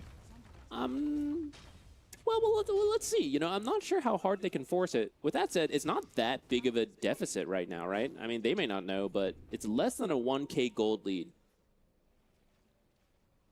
Yeah, I think we're seeing the Shadow Fiend. Like, he's not really stopping the axe, but he's also kind of free farming bottom. Like, he's having a great time. It's kind of absurd that the Drow with 4 kills is the same net worth as the Shadow Fiend. Yeah, who is at almost managed to hit 100 at 10 minutes, which is actually kind of hard to do. I guess it depends what camps you get. Sometimes you get like the Mud Golems, you just get a bunch of free CS to pad the stats. But we're seeing this CS, you know, in the actual net worth is quite meaningful. And I suppose they did kill that Drow once, right? So she did lose a bit of gold. No. Smoke up in the bottom lane there, looking for their opening. Why in a good position to break the smoke? Okay, so not really any surprise coming through. He has the tombstone ready to drop it under the tower if they want to commit. He will get level 6 as well, so a little bit more difficult to kill the Undying. All right, so smoke attempt doesn't really result in anything. Not the biggest commitment though, right? It's just the 2 supports in the axe. You're not really seeing the mid laners rotate. You don't have like Blink Dagger reveal or anything. Yeah, Undying is not the hero you're going to make a diving play for, right? They were hoping it would just be the Shadow Fiend who has been left alone the last couple minutes, but a great read by Y. He felt it coming. He was there. Tons of stacks being made by both teams, right? In the triangle, FBC cleaning up his for the axe. Oh yeah. Which this will get him quite close to that blade mail. Meanwhile, top lane, we're going to see a smoke come through from XingQ and XM. They do rotate the Crystal Maiden through, but Jacroy needs to be careful. There's going to be the Vortex, ends up jumping quite aggressively. He ends up saving XM instead of pulling Jacroy back in. Looks like that'll be perfectly fine decision, but without any mana, he's in a lot of trouble now. Great rotation in from Dream. Shackle's going to connect. Y going to try and do what he can here on the Undying, but there is a Rolling Thunder in pursuit. Ini juga mati. See if they can actually find the kill here. They jump up onto the high ground. Decay in 1, getting a little bit of help, but yeah, there's just way too much damage. Dream cooking with this diffuser reveal. 47. I have to wonder if maybe you should just use Catchy Lick on the Drow to kill her off faster rather than help your Storm like that. Because not only do you pull Storm away from the Drow, so Oh, buffering. use more mana to get in. Drow then got out of Frog Stomp, so you lost a lot of damage there. In the end, you know, you kind of got something out of the rotation. So, although you lost some supports, I mean, you know, XM, he's like, yeah, you know, I'm happy with it, mostly. I think Storm Spirit getting active is fine, you know, no big deal. It's the Drow dying, right? So. Yeah. And he's got these stacks here to kind of get some help. I was kind of expecting Bach to try and get a little bit of these, but 6, he's been doing all the stacking himself, actually. Very surprising. This is the change to the song, whereas before you kind of skipped it until you had the Ags from the offlane. Now the Q does some damage, so it's actually a lot easier to multi-stack. Whereas before you had to kind of use Catchy Lick or something, which you could do a couple times, but then you're out of mana, and it's like, oh, I made these stacks and I can't farm them. But now it's just like a super cheap, like struggling from success. Yeah, I know you can. Now you can do the multi-stack yourself, which he had to because he did not have a fun time in the lane. I'm a little bit curious what the supports are going to build. So there's the Holy Locket on Y that he's aiming for. I mean, could go for something like a mech this game if they want. But for now, just the Shard shoot up after that. Wants to make sure that they have a save for the Undying. Dan situ In Your Dream. Oh, kita lihat In Your Dream masih belum dapat sepertinya. Masih belum dapat. It's fallen out of favor, but I think the Greaves build would have been kind of cool on the Storm this game. You could have dealt with You could have dealt with the Drow Silence, the Frostbite, and even like Battle Hunger and Diffusal Slow, right? While providing more heals for the team, which seems like they're going tempo, but right now they haven't really been able to group up and just do things, this is the time period that a draft that we kind of pitch that way. This is when they would be doing it, but because the lanes were a little bit rougher than they wanted, Reckonix is the one still finding some kills here, but also not needing to do more than that, right? Like, just keep getting your gold. They're not the early group up lineup. Well, they're going to look for the dive here on the bottom lane to finish off the Undying. No problem at all. First Culling Blade stack there for FBZ. They won't be able to get the tower, though. The Storm Spirit managed to cut the wave, so there's no pressure there. He'll head to the top side. Maybe look for the Drought. I don't think he has the damage alone. He needs help from someone else. Yeah, I'm pretty impressed with FBZ here, actually. I mean, this is a very early Axe pick. They countered him. It really looked like he would struggle. And instead, he's about to finish phase Blade Mail Blink Dagger at just a little after 15 minutes. That is really impressive. And it's going to be pretty necessary here because it's not easy to kill a Storm if he has, like, if he can just zip away, right? So you kind of need this Blink call. Shadow Fiend also can just die to the Blade Mail very easily. You see Aku buat thumbnail dulu, guys. Instantly jump him. Gonna put a lot of pressure onto Vici. Now, what are they waiting for? I guess you still need Bach to get to. Okay, actually, he has his Meteor Hammer, so maybe this is what they were waiting for. It's time to start playing together. It's so odd to see the Meteor Hammer, but it is, you know, a great farming tool, like you mentioned. Like, you need the mana to be able to do so. It clears camps and stacks pretty easily. It's just not a super common build on this hero. I kind of want to try it, though, now. Watching him, I'm like, oh, this looks fun. Dude, I feel like I'm always trying to find heroes just to play Meteor Hammer with because I love the item, and you're like, come on, there's got to be a hero that can use this. Sure. You know, we see the Invoker one every once in a while, but not many others. Smoke to the bottom lane, trying to connect here with Y. They'll find FBZ on the backside. This was his Blink reveal. They're not going to be able to put it to good use, and instead the Sharpshooter from Xingqiu makes quick work of him. That's my bad, FBZ. I think I cursed him. We're really hyping him up. But Vici recognized that as well, right? They're like, hey, this Axe is he's having too much fun. Let's go put a stop to that. So a very successful rotation, and I like this. A move back up top. Crystal Maiden, she's like, walks up to the high ground, sees the channeling coming through the Twin Gate, knows there's no real escape, so a second kill goes their way. You're still overall happy with that, though, because that move was hoping to find the Drow. Yeah, so thanks, Crystal Maiden. Thank you for your continued support. Tank the ganks for me. I'm going to go jungle over here now. And she's at what? Going for the Ags, I believe. The anti. Ooh, that's so close, but nice DP out there from Shiro. And the anti-heal going to be very useful versus Largo, versus an Undying who's working on that Holy Locket.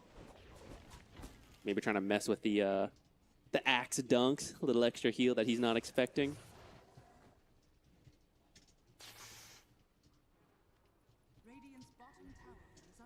Zero healing. Oh, no. Dude, this is such a wild position for Y to be on the map right now. How did he get here? He just walked, bro. Duh. He played it that ward down. I think Xingqiu was maybe hoping to do something similar, but they have found him. 610 so far di menit 18. I'm actually a big fan of this. Tapi tetap networknya masih bisa kekejar sih sama Shadow Fiend sih. Tambah 200 doang. Finding farm on this giant map is more important than ever. So I kind of like these moves where it's just like, I have nothing to do, right? We're not planning to group up yet, I suppose, right? So like, I can't just sit and watch my team. I need farm. You can't farm your half of the map because then your cores aren't farming. I'll just go try to steal a camp back here then, right? And I feel like historically, a lot of the Chinese support players were a lot more conservative with this kind of thing, whereas a lot of the more successful teams were doing this aggressive farming. Whoa. How'd you like to dodge the Sharpshooter? He might live off this. Nggak bisa, kabur tuh harus tuh. 30, so he's gonna need a little bit of help taking that. Habis itu bawa ke top. Nice. Nice. IED nice banget. Kalau IED pakai kacamata tuh udah pasti dead pasti anjir. Udah pasti mematikan, udah pasti serem anjir. I mean look at that dude. Bawa double damage kita lihat di sana teleporting gitu aja langsung di call. FBZ nice banget call-nya.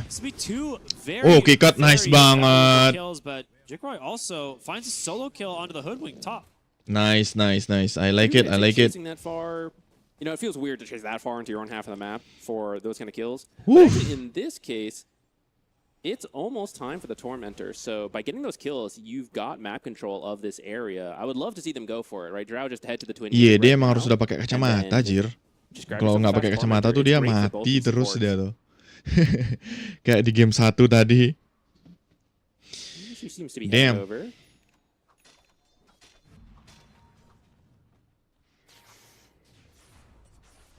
I mean, they've got really good map positioning. I could see them try to make the play, but you also need to be careful, right? Like, say you're making a Tormentor play, suddenly there's just a tombstone on the high ground next to you, and you're trying to find a way out. Okay.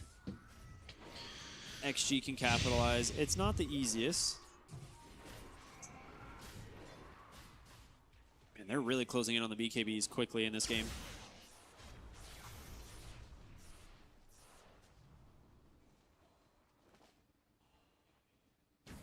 All right, Drow's gonna go ahead and get started. Udah bawa Aghanim aja dong. A little bit of a slower one, but now with the drums, nice. Not difficult at all. Smoking up a little late, but maybe hoping to find someone a bit low, someone sticking around. Reckonix is onto it though. They're all still down here. It's a really nice smoke from them. XM's gonna go in. Dapat. Connected on anyone. He manages to dodge it, and as a result, huge bushwhack catches the backline, including the Drow. The BKB doing some work. Shiro with a nice raise. Multi-shot does come through. Power shot off the mark. It's the Rolling Thunder from Dream that's doing everything for the side of Reckonix, but is it going to be enough? 1v3 here, looking for more. He gets a kill. In your dream. Meteor Hammer kena stun dikit. Jin Q mati. Bak dikali satu. In your dream. Jangan usah dipaksain. Kabur. Tombstone it ends, but Bak with the catchy lick will find the kill. A 3-for-1. Jangan dipaksain, dibilangin jangan dipaksain. Kenapa dipaksain sih anjir, aduh. Okay, that actually went better than I thought that would for them. Funny enough, you know, we've been watching Drow and Shadowing farm. We're like, oh, they're gonna get really scary. They're really powerful. Both of them just run at and do. They just don't really get damage in that fight at all, which is kind of the game. Dipaksain banget sama YD, sumpah. I mean, look at that, dude. Do their thing. It's just funny to see it both happen. So you end up with a very drawn-out fight because so much damage is missing. Where is the replay? Shard did end up going to Crystal Maiden, so where the replay? Be a lot faster now. And it's very annoying for someone like Storm Spirit because you have to be careful how you use the BKB, right? So now when you're zipping in, you might just get hit by that Crystal Clone. You might end up having a BKB a bit sooner than you really want. We'll see that replay. They jumped at each other. Storm. Oh, finally they got some replay then. Oh my god. Easier for Storm because he just keeps zipping, right? So he just gets the Drow. But then Panga roll, he can just get to the Shadow Fiend. So goodbye both carries. And this is where the Largo matchup into Pango is kind of nice, because you got that barrier right here, right? But then the Catchy Lake just can just bypass it. I love the just straight up Meteor Hammer. It's like, I got him. We're going to get him. This guy's going nowhere. Dude, the damage that Pango itu dah masalahnya tuh. I mean, this is when he's going to be the strongest for quite some time, right? Just nggak bisa tuh, salah lagi miss lagi tuh. That's what he's looking for. Took advantage of that Ag's timing, but aduh, Dalul terlalu apa namanya maksain ke gini sih, tapi nggak apa-apa sih, it's okay, we can do it. They will know that there is some backup behind the Shadow Fiend. I'll just give up that tier 1 in the mid lane. No reason to contest it. That last fight showed Reckonix, we need the BKB on Drow, right? Yeah. She's pretty farmed. She's got a lot of damage. She has this Ags, which is going to be amazing if she is attacking. And if she is not attacking, then it's just a whole bunch of empty net worth. So she needs this BKB to stand her ground, and then they can go.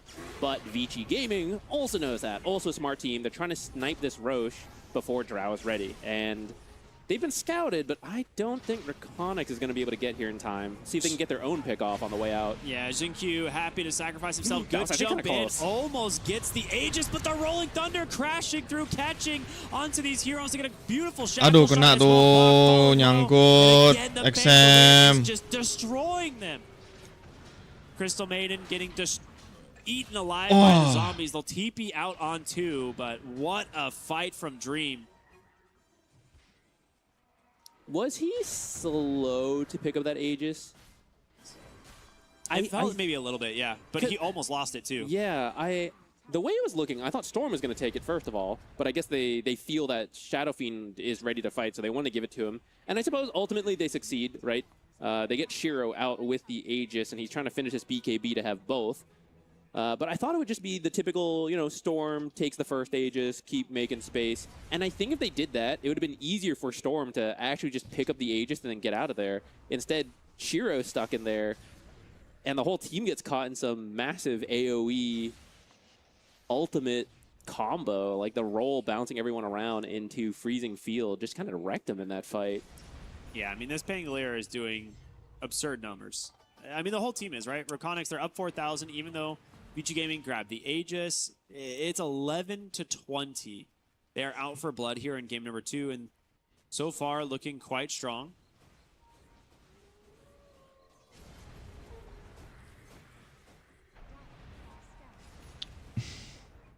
Radiant's middle tower is under attack.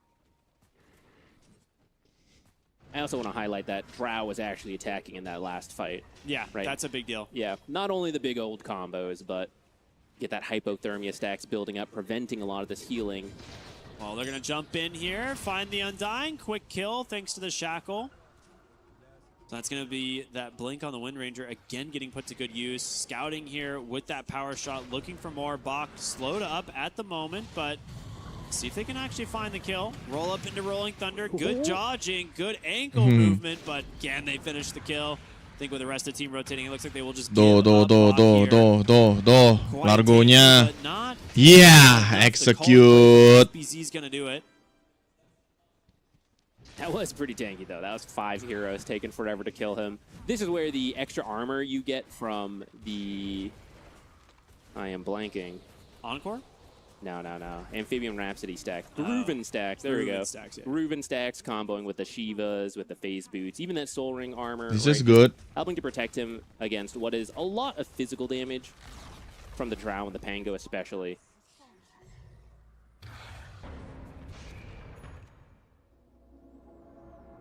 And if he finishes his BKB, then you're kind of covered from the magic damage from these other heroes, which I feel is the next timing Vici Gaming is hoping to get to. They at least have the Shadow Fiend BKB with about 2 minutes of Aegis left. An Orchid just finished for the support Wind Ranger, though. Nice and banget she has a sih blink, menurutku so sih you can definitely catch him off guard. Force a very quick BKB out from, say, Storm, for example. It's also very annoying for Largo, because he did not go BKB, right? He tried this Meteor Hammer into Shivas. Vortex, easy to follow it up there with the Hoodwink, but a good Force Staff. Hampir aja. We'll get the Wind Ranger to safety. Aduh. Continue to jump in. XM. Aduh. FBZ's gonna find the Shadow Feed. Aduh. Oh, FBZ got killed. Shiro, ayo lawan, execute lagi. They find 2 kills on XM. Hoodwink buyback anjir. Okay. Stun, silence. They're trying to save him with a catchy like Bach. It might be enough. The Shiva's actually doing a ton of work. They jump in. Aduh, Aksa mati no. Okay, but I know you know him. It's gonna be a lawan. fight as XM Oh, enggak, is still bisa. alive. There's the Bushwhack into the Meteor Hammer. Dream's gonna burn. It's up to jangan mati.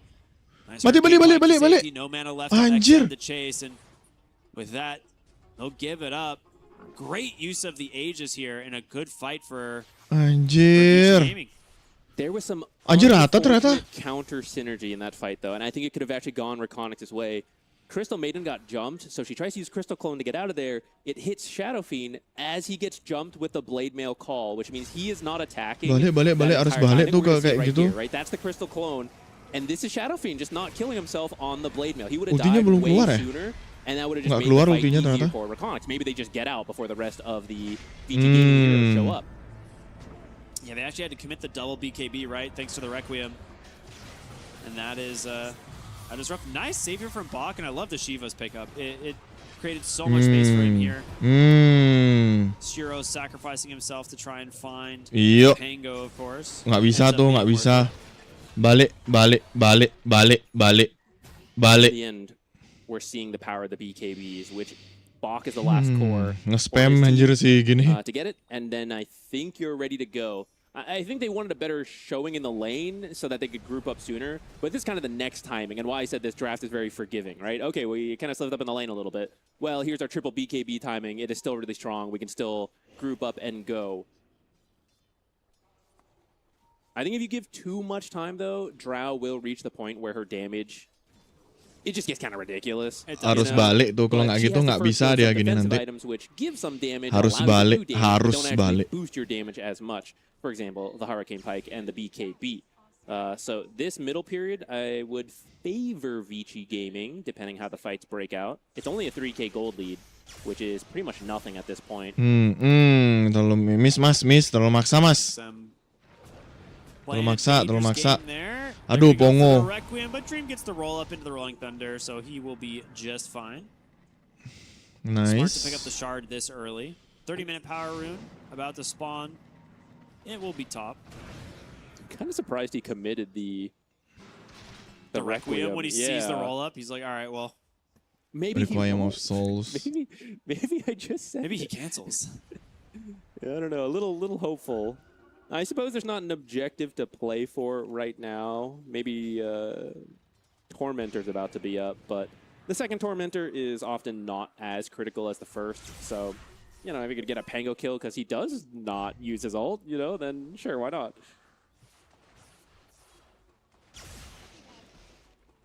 Oh, 720 jelas. Now, although I said the first Tormentor is usually more important, it actually would not be bad for Vici because both supports actually got it. So this shard is either going to go to Bach, which is great because then he can use Croaked Genius on the Storm, but still get it for himself.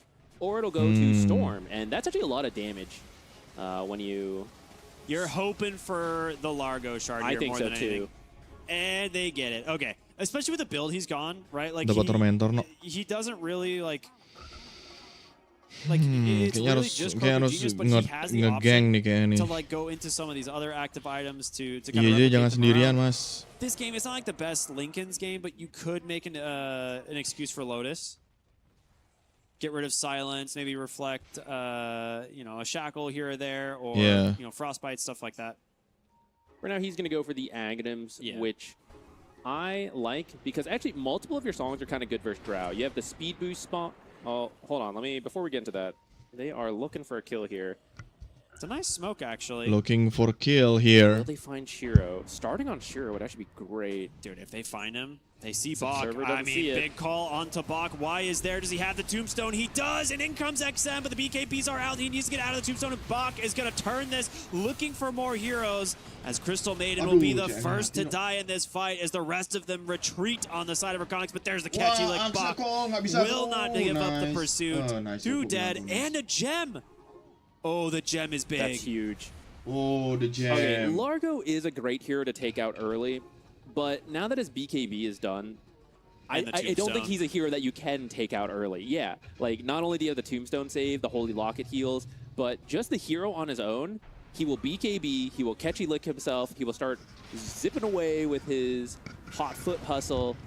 He can heal, he has extra armor. It's really hard to kill a Largo at this point. Especially if you don't know where the rest of the team was.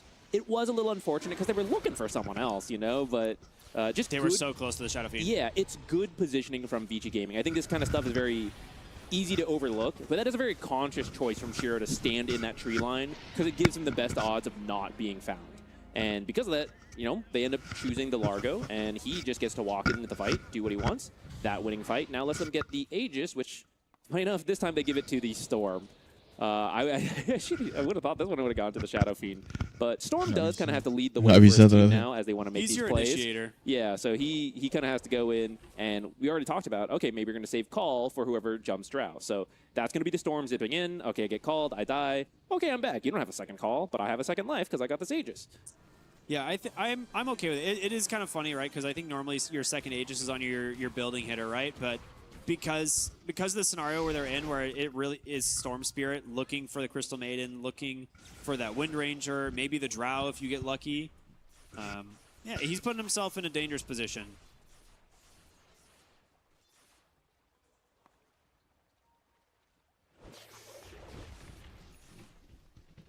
That gem steal, too. Yeah, dude, the gem is so value. He just finished a Silver Edge on Shiro. So now you're just terrified. If we're not playing near sentries, if we don't see the Shadow Fiend, one major Requiem could actually... Well, okay, ending the game is a bit of an exaggeration because there's still a lot of outer towers. But at this point, the death timers are long enough. Like, you just catch one of the cores, Pango or Drow, for example. Shadow Fiend will take out 2 towers instantly and then half of the tier 3, you know, before you respawn or you're forced to buy back. So it's really scary to not have the confidence of the gem behind you for any of these moves. And it's going to be an economic cost to then, okay, we want to move up, drop the sentry. Move up a little further, need another sentry.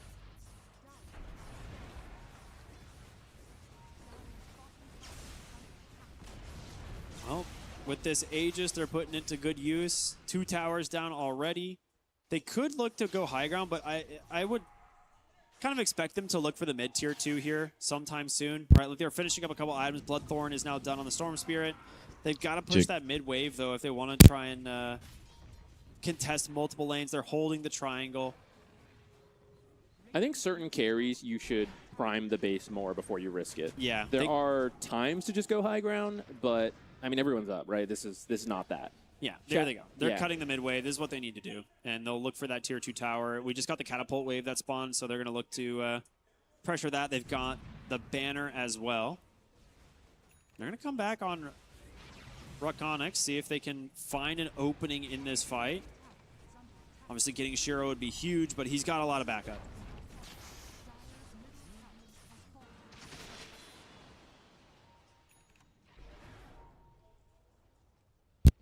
Alright, everyone forced back. Oh so. my god.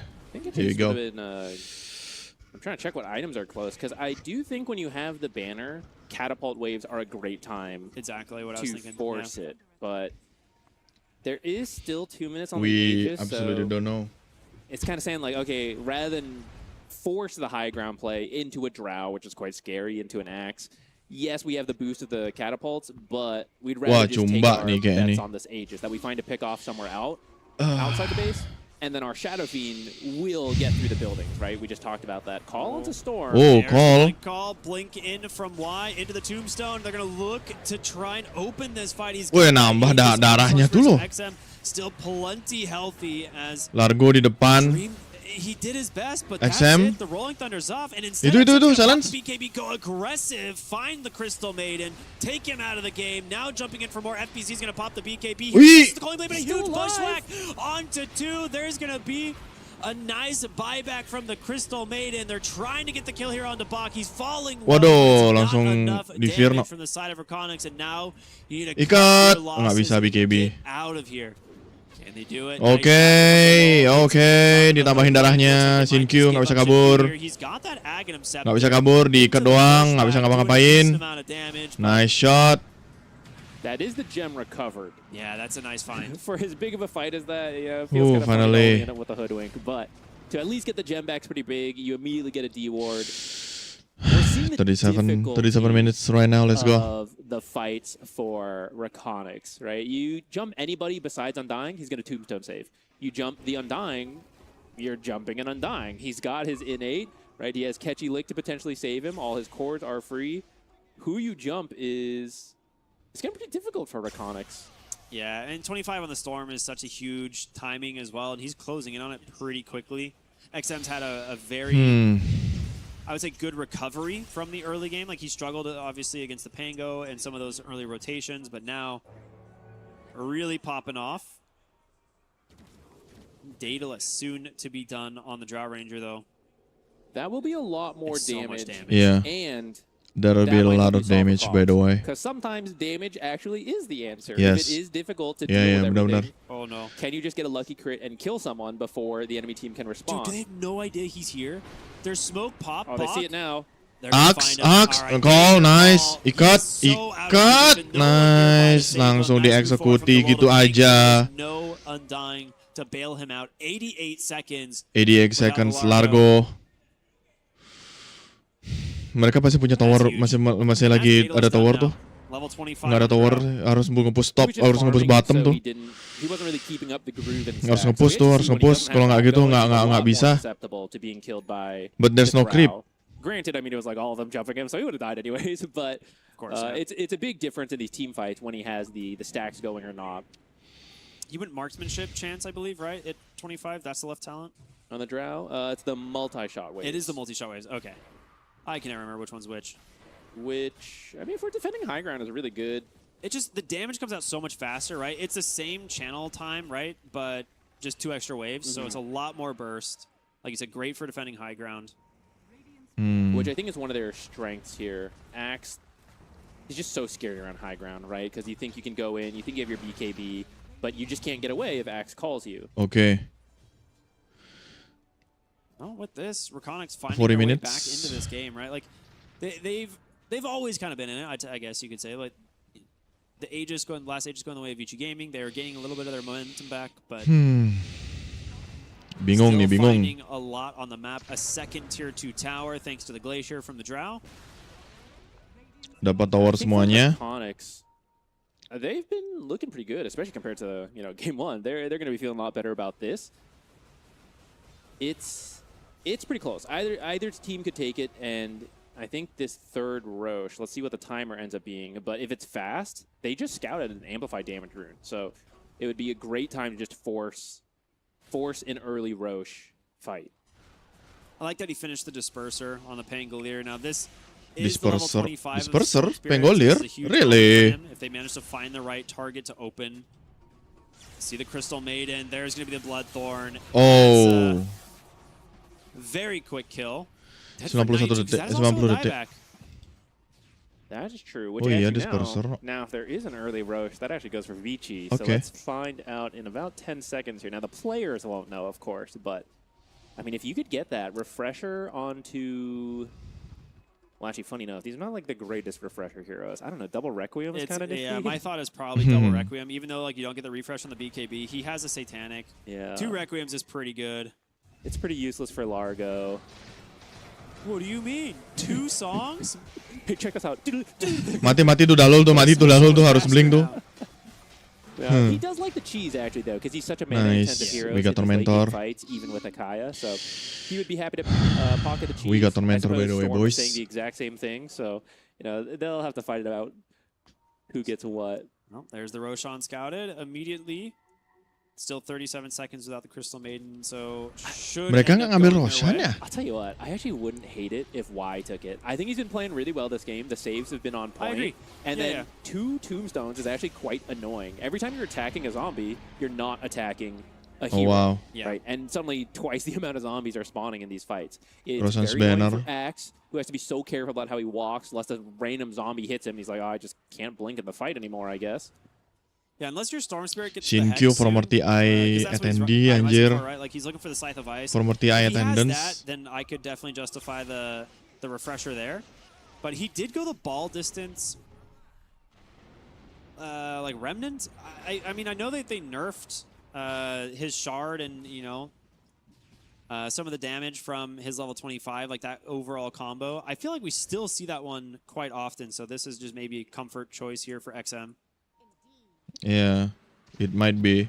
I will say, it's not like your team would benefit from it as much in this game for the Storm Spirit, right? It's like Shadow Fiend is the main person who would attack. Yeah. But Shadow Fiend's damage is actually so good anyways, it's like he doesn't really need it. And Largo, Hoodwink, and Undying are not really attacking to make use of it. So Yeah. maybe some of the ideas like the extra wave clearing.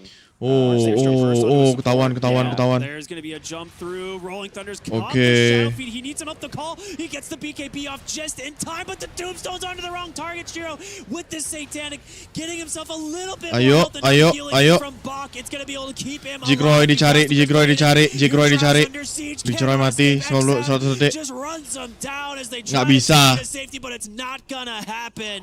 XM on the Storm Aduh. gets it done. Bloodthorn to try and finish off What? another hero's Delol will die to the soul burn. Wah, 4 GG sih. dead is a triple kill for the Storm Spirit. Might have sealed their fate. I guess So that was the right clutch. target. It was so clutch. I don't know how they pull that one out, but it works. Wah, They masa didn't jump pulang? The Undying. This Tombstone is doing so much work. This is the nerfed version, too, if you Yeah. remember the absolutely broken one that came out first. But he first saves Bach with Anjir, it. langsung Bach then comeback, hops anjir. out, free to play 2327, song, coy. and Hero's like, oh, I need a moment. I'll hop in next. Hop back out, right? I think he trusted that the Dream's gonna Satanic... go. They're going for the buybacks. They've got to make the play here. There's no BKB on the Shadow Fiend, but he has a Satanic, but the Drow can't get to him. She's Nice running in a Kyle. little bit late, and another Soulburn kill for XM. He popped that refresher, but can they actually find these kills? That's going to be the Aegis. Silence. Can he get out? Jump in from Dream. Nice. There's going to be the silence. What a damage, bro. It's time to run. 100-second sideline. Run. He's going to turn around with the Satanic, try and do what he can. The Ayo. Tombstone Ayo. protecting. Is it Bach who's... No. It's nobody's in there. They're all out. Okay, never mind. They're just going to give up the Shadow Fiend. Okay. I think he used it to blink out is what that was. He like hit in there and then popped out and jumped away. Anjir. Still overall a pretty good fight. Like you're killing the Storm and the Shadow Fiend. It just took a lot of your buybacks. Yeah, so, it's a dieback on the Axe immediately. Yeah, and that's the thing, right? If you had Axe alive, you could maybe push for more. Damn. Here we see them committing, and this is why the high ground's scary, right? Because you're trying to leave the base, and there's a million slows, there's an Axe call, but it was a nice of course. Shadow Fiend to get out very quickly, and then actually we're seeing the Storm, like he ultimately died for it, but he just did not allow FBZ Storm to find the Spirit-nya call. He dikasih just kept zipping on top, sih. canceling it. Storm Nice Spirit-nya silence mati sih timing itu tuh. here. I guess they threw everything. Tapi WR-nya WR-nya comeback abis itu mati lagi anjir. Yeah, there's he did just tombstone himself and blank. Very cool play. Very sneaky. But yeah, at this Tombstone-nya point, sih ganggu sih. too far. The triple buybacks pay off for Reckonix, but you're still down quite a bit. 12,000 gold. But you hold the second lane of Rax, right? Networknya lebih gede Yes. Vici anjir itu masalahnya. That's where I'm a little concerned because they did hold, and I think you kind of needed to because if you imagine not buying back there, you're losing 2 barracks, which is going to make the entire rest of the game very difficult to navigate. 1 is more manageable, but right now both teams are missing key heroes, so everyone's just kind of farming. Once everyone is up, Vici Gaming has their buybacks, so they're fine forcing these trades because you just. You know, it's like, I'll buy back to end the game now. I can do that. You cannot. So I feel like it's quite scary for Reckonix. If they could have gotten something out of those buybacks besides defending, like get Roche, get some barracks, that would have been nice. But Bingung. Yeah, they just lost too many heroes, and Roche was already dead. That's why you do Roche before going high ground. So, Vici... Bingung, mas. Bingung. Chill a little bit. They've got everybody up. They got to push the lanes back out, and then I think they're going to be the ones looking to start a fight and hope to find any of these targets without buyback. So I thought they had used their pressure. They actually didn't, and they have now put it on the Undying. So they're going to be like, yep, double tombstone will be available when they want it. Twist. It's 2 tombstones for him to blink out twice. Huge. Refresher for the Pango, absolutely necessary. I mean, he's still doing a lot of the fights, but the damage isn't nearly as much as it used to, thanks to Largo being as strong as he is. He hit his level 25 talent. Just running through the enemy jungle, having a fun time. See, it doesn't look like they're going to be able to connect off this smoke. A decent read, like thinking, okay, maybe there's someone farming deep here in the jungle, but they're actually all in the triangle instead. Which I liked the positioning Reckonix had for that potential fight, but it's one of those moments where sometimes there are coin flips. Bahaya banget sih Do ini. we check here or do we check there? And you just take your best bet, and then when both teams are wrong, it looks a little funny because everyone's just standing doing nothing. But it tends to favor the team that is winning when mereka harus push tower nih harus nih. Reckonix harus push tower sih literally. Kalau nggak gitu nggak bakalan. Oh shit sih. You find that kill that we were talking about. Holy shit, dude. With no buyback. If you're not losing the game off of that, holy shit, dude. It must be something. Which you can kind of hold with these heroes, but it's not that easy. It must be something.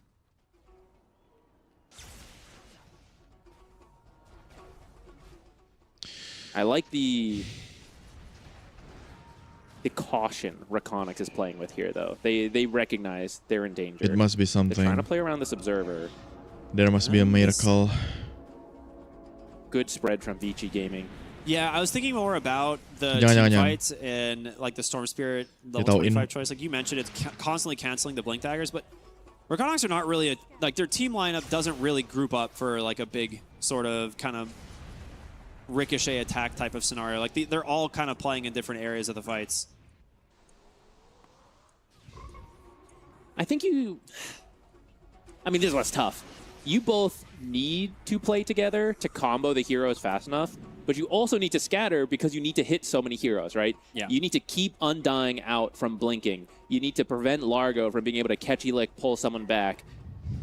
It's a lot of different things. You don't kill the Shadow Fiend fast enough, he BKBs, he uses Satanic. You don't kill the Storm fast enough, he BKB zips away, right? So it's like, you do have to commit a lot, but Oh, they're also... jumping in. Oh, jumping They in. find the hoodwink, but the tombstone once Waduh. again. Delol just nearly dies to Bach alone. Just singing Oh, his refresh, songs on the backside. Ada refresher tuh. Forced up onto the high ground with the BKB. The roll. Iya, gonna come dia through, kena but there's stun. the Bloodthorn Ada silent perfectly langsung timed from mati 100 XM. detik. No Pango for 100 seconds. Aduh, And well, kena Ethereal no. that Drow's kena in Iblis, no. danger. Kena Trying to find Ethereal. their way back into the base. Going to be okay for now. Oh my He goodness. doesn't have the money for buyback, but they don't strictly know They have that. no idea, Let's yeah. see how aggressively they want to play here. They would like to force it, I believe. Actually, I guess they would like if he just didn't do it and they would get megas. But they should position as if he had it. Potentially So get far, megas, good by the way. patience. Right, Y staying in the back for his tombstone saves. Oh, kena Yeah, satu. I mean, you don't really need to commit to jump in right now. Like, you just want your Shadow Fiend to grab the racks. You know Roshan could be respawning any second. Aduh, Shin Q jumps CM-nya in, nice force for staff staff. save. Almost gets the kill.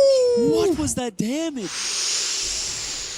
What the fuck is that damage, my Jinky's friend? cooking, man. E-Blade, Blink, Aghanim, Scepter, Hoodwink. This guy's having a great game.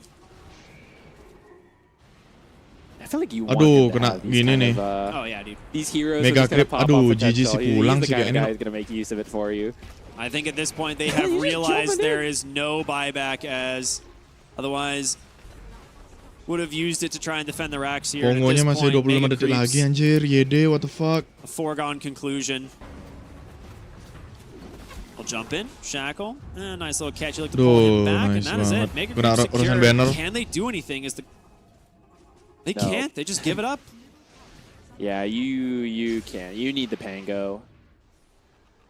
The Aduh. last hope here. Actually, there's two very different ones. One, you steal the next Roshan. You make some big play. Drow is a hero who can just end the game, like break Like that tier mid 4 barracks straight and just away. go straight in. Yeah.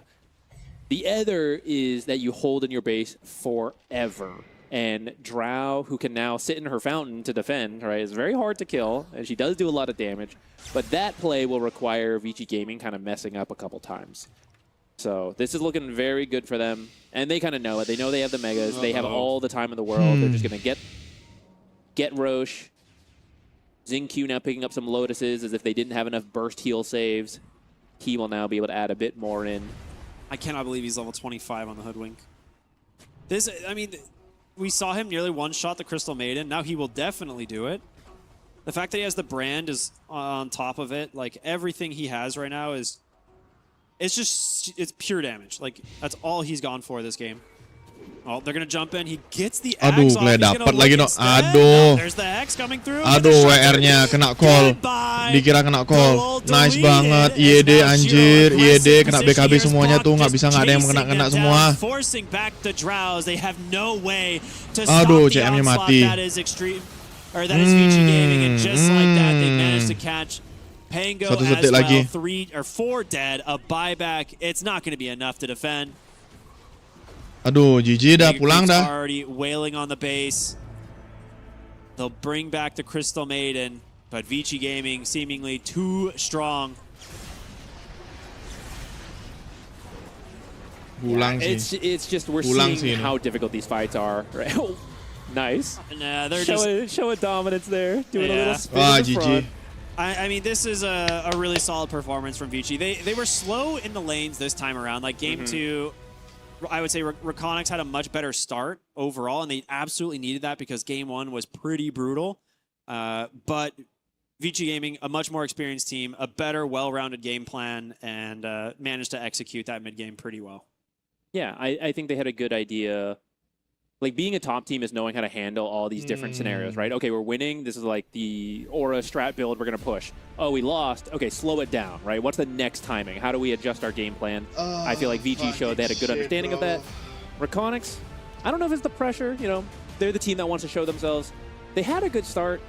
It was that, I guess I'd have to look back at it to like really dig into it, but I think it was that Wisdom Shrine play that ultimately got them. They wanted it. I get it, right? Yeah. It's a huge play to steal the Wisdom Shrine, but the rotations from the mid ended up kind of ruining that lane that was going so well, right? Like, Drow is so rich to lose her in that play while Shadow Fiend is free.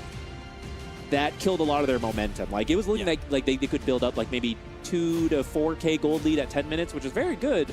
But when you lose on that fight, that's where it just kind of like stopped it and allowed Vici to rebuild, readjust. So I think this is the end of it. A lot of this to me just seems like experience. Like Bach, a very slow burn from him this game. He was just kind of like, well, with a meteor hammer. Yeah, I was like, I got a meteor hammer now. Like, I can farm with this. He ends up finding a couple kills with it. Funny enough, it was great. But it's like once he gets into the late game, he has his BKB, his Ags, his Shivas, and he's just running at the Drow, and Drow has no way to stop him, right? There's nothing you can do to stop this just psycho with the guitar chasing you in these fights, and you really can't. It makes Shadow Fiend's life so much easier, right? Like, Shadow Fiend knows he can get bailed out by Undying at any time. Same with the Storm Spirit, even the Largo. Like, whoever they decide to jump, right? You've got one get out of jail free card, which is the Undying, and this was the fight, I think, here that really started to turn things around for Extreme. Like they were pretty far behind, but that opening bushwhack onto 2, finding some really big kills, like Drow getting taken out early. The Pango owned this fight. Like, he absolutely owned, but when you're already this far ahead, you would hope to be having a better fight than you did. Yeah, this was a little bit unfortunate for Reckonix here because both teams. Padahal di awal udah oke loh sebenarnya. Maksudnya kayak mereka terlalu nge-skip. Axe jumps over to call, so they both whiff. But better for the Storm, yeah, he's like, oh, I'll do it again, whatever, no big deal. But for Axe, he's like, oh, sorry guys, that was my blink call. So it's not really the player's fault or anything, right? It's just one of those instant moments, and sometimes the reaction speed does make the difference. Sometimes like you're looking somewhere else, but ultimately that really helped out Vici Gaming in that fight. Yeah, it was a very fun game to watch. Overall, a really solid series from Vici. Like, they just looked. I think game 1 was the most impressive, right? Like, it was a very smooth. I know you didn't get to see all of it, but very smooth, very well executed game plan. And yeah, game 2, it all eventually comes together. Shiro 2 times on the Shadow Fiend had a great time as well. Yeah, pretty late pick on the Shadow Fiend, but I guess a pretty late pick on the Drow too is pretty surprising. Yeah. But yeah, I feel like in so many of these fights, we kind of talked about who you had to prioritize, and funny enough, Shadow Fiend was so rarely coming up in that, right? Yeah, and that's the dream of the guys. Like, yeah, they're not even looking at me, because if they look at me, they're not catching this Undying. Thank you yang udah nonton, and I'll see you guys in the next episode. Bye bye. So much healing and pulling people back, right? They're not getting the Storm, so